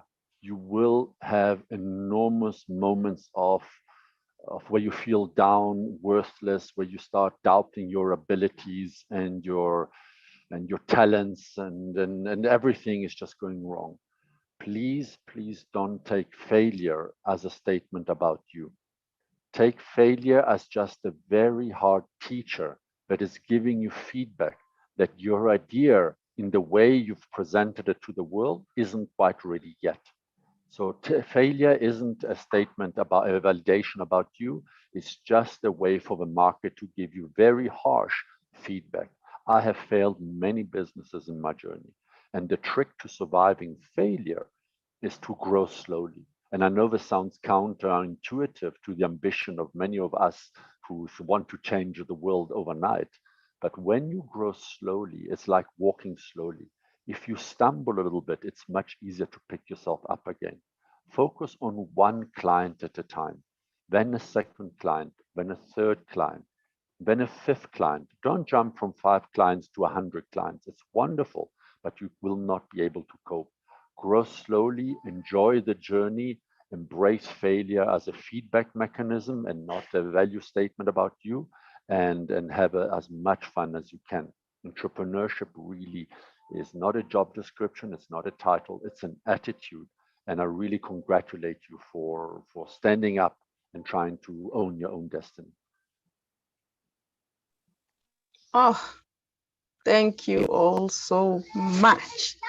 Failure is, don't take failure as a hard statement about yourself. I love that part, because all of us, as Mr. York Zuki has already said, we will taste failure. We are bound to taste it. Unless you're not doing anything, then you will not fail. That means you're not trying. Thank you so much to all three speakers. Thank you so much for all the insights. Thank you for availing yourselves for us. Thank you. I believe we've all gained a lot. If you could just head over to our chats, you'll see just how much impact you're already making. So I'm going to give this opportunity to Sam. Sam, over to you. Thank you so much for a brilliant job that you've been doing, Selena, from Monday. Thank you very much. And to our panelists, I just want to say thank you. Let me start with Dr. Gamo. I met you 2015, I was younger than this, and full of energy and enthusiasm and, name it. And I met with you and Kizito, and, I must say publicly that since then, my life has changed, and you've been supporting the work that we have been doing. We were called Pitch a Lot then, and from then we transitioned into 67 CEOs. And let me also say that when the Gen Africa campus launched in 2017, it gave us the opportunity to do our first Global Entrepreneurship Week. So it's happened right there at the Gen Africa. And look at it today, the 5th edition of 67 CEOs Global Entrepreneurship Week, and you are still supporting us till today. Thank you, thank you, thank you, and to your team, thank you so much. Saki, you were there in 2017 at the 67 CEOs Global Entrepreneurship Week, and you were one of the speakers. Like you mentioned earlier, you were with the Gauteng, another entity of the province. Yeah, GGTA, Gauteng Growth and Development Agency. Thank you. You were the CEO then, and we extended our invitation, and you attended the first edition of Global Entrepreneurship Week by 67 CEOs. And here again today, you have, and ever since then, you've been supporting us, and here again, you attended. Thank you very much. And honestly, you've been a great supporter of entrepreneurs and the entrepreneurship ecosystem development, and your work, even as an individual, is well noted within the ecosystem, and you also buttressed it over the social media platform that you're now the CEO of GEP. I'm like, yes, now GEP has the right person, to drive the, and I mean that intentionally, that, and I mean, we've seen the work that you guys have been doing ever since you took the M of the executive CEO. Thank you very much for accepting our invitation and for all that you have shared. York, I mean, I can go on and on about you. You have practically become a brother to me, because over and above the fact that we play in this ecosystem enabling environment for small businesses or entrepreneurs, if you like, you have invited me personally. We had coffee together, which you known for to be a great coffee drinker, and, you've been supporting us ever since, even last year when we invited you to give a masterclass on access to markets. You delivered it so excellently, and all the entrepreneurs are still sharing their testimonial based on the content you shared. And, for accepting the invitation also this year. Thank you so much. And one thing that you mentioned in your parting shot was that, failure in the entrepreneurship space or in the process of trying to build a business is inevitable. I just wanted to allude to that. Guys, look at it today. 67 CEOs Global Entrepreneurship Week 5th edition is ending today. And our journey to doing this program was a very tough one. We failed to get sponsorship for this program. And at a point in time, I was like, no, I have to cancel this year's Global Entrepreneurship Week because it's just too much for me and my team.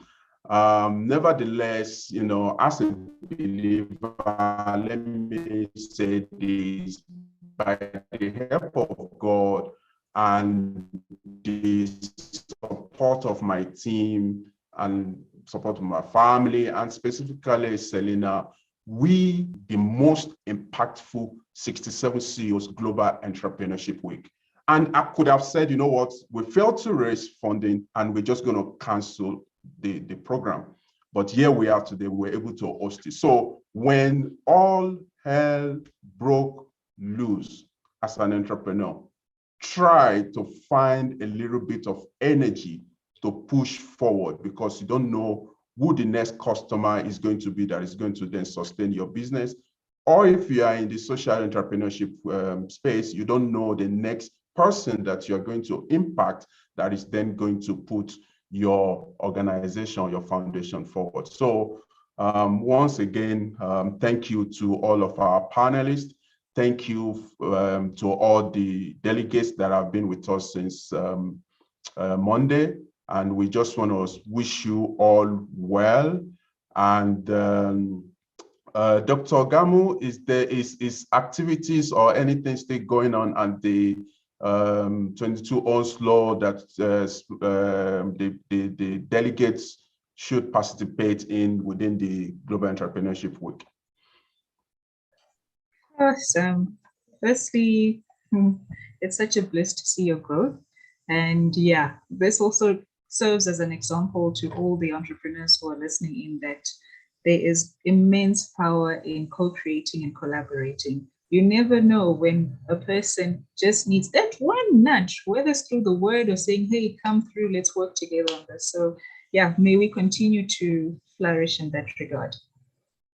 From our side, we've had quite a few activities taking place, some which are currently taking place. First and foremost, we've got the pitching activities for 2022's Catalytic program, which is primarily looking at accelerators. So these are guys who've been operating for a while and are starting to explore markets. They're starting to explore selling equity, getting in debt, or just really getting into various diversification and refining their business model. So those pitching activities started yesterday and they'll be concluding today.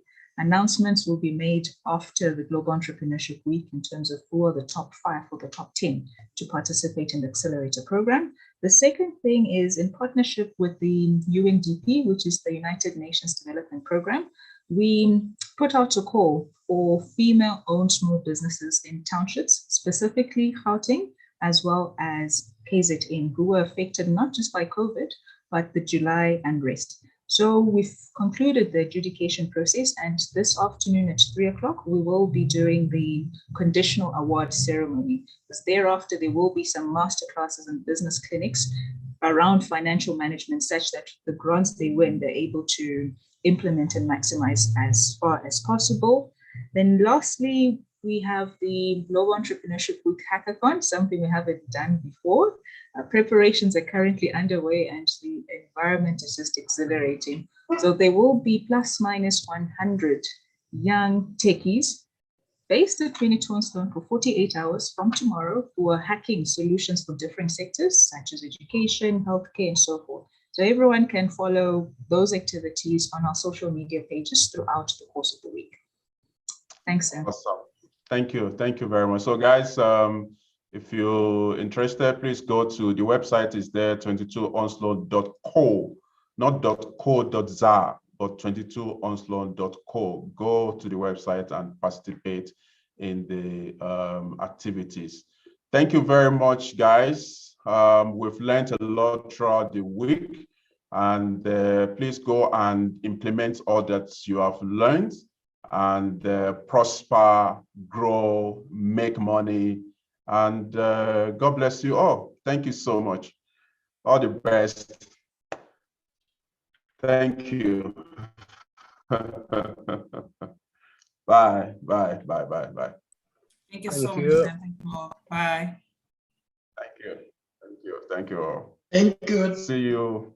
Thank you. Thank you. Thank you. Bye. Bye, bye, bye, bye, bye.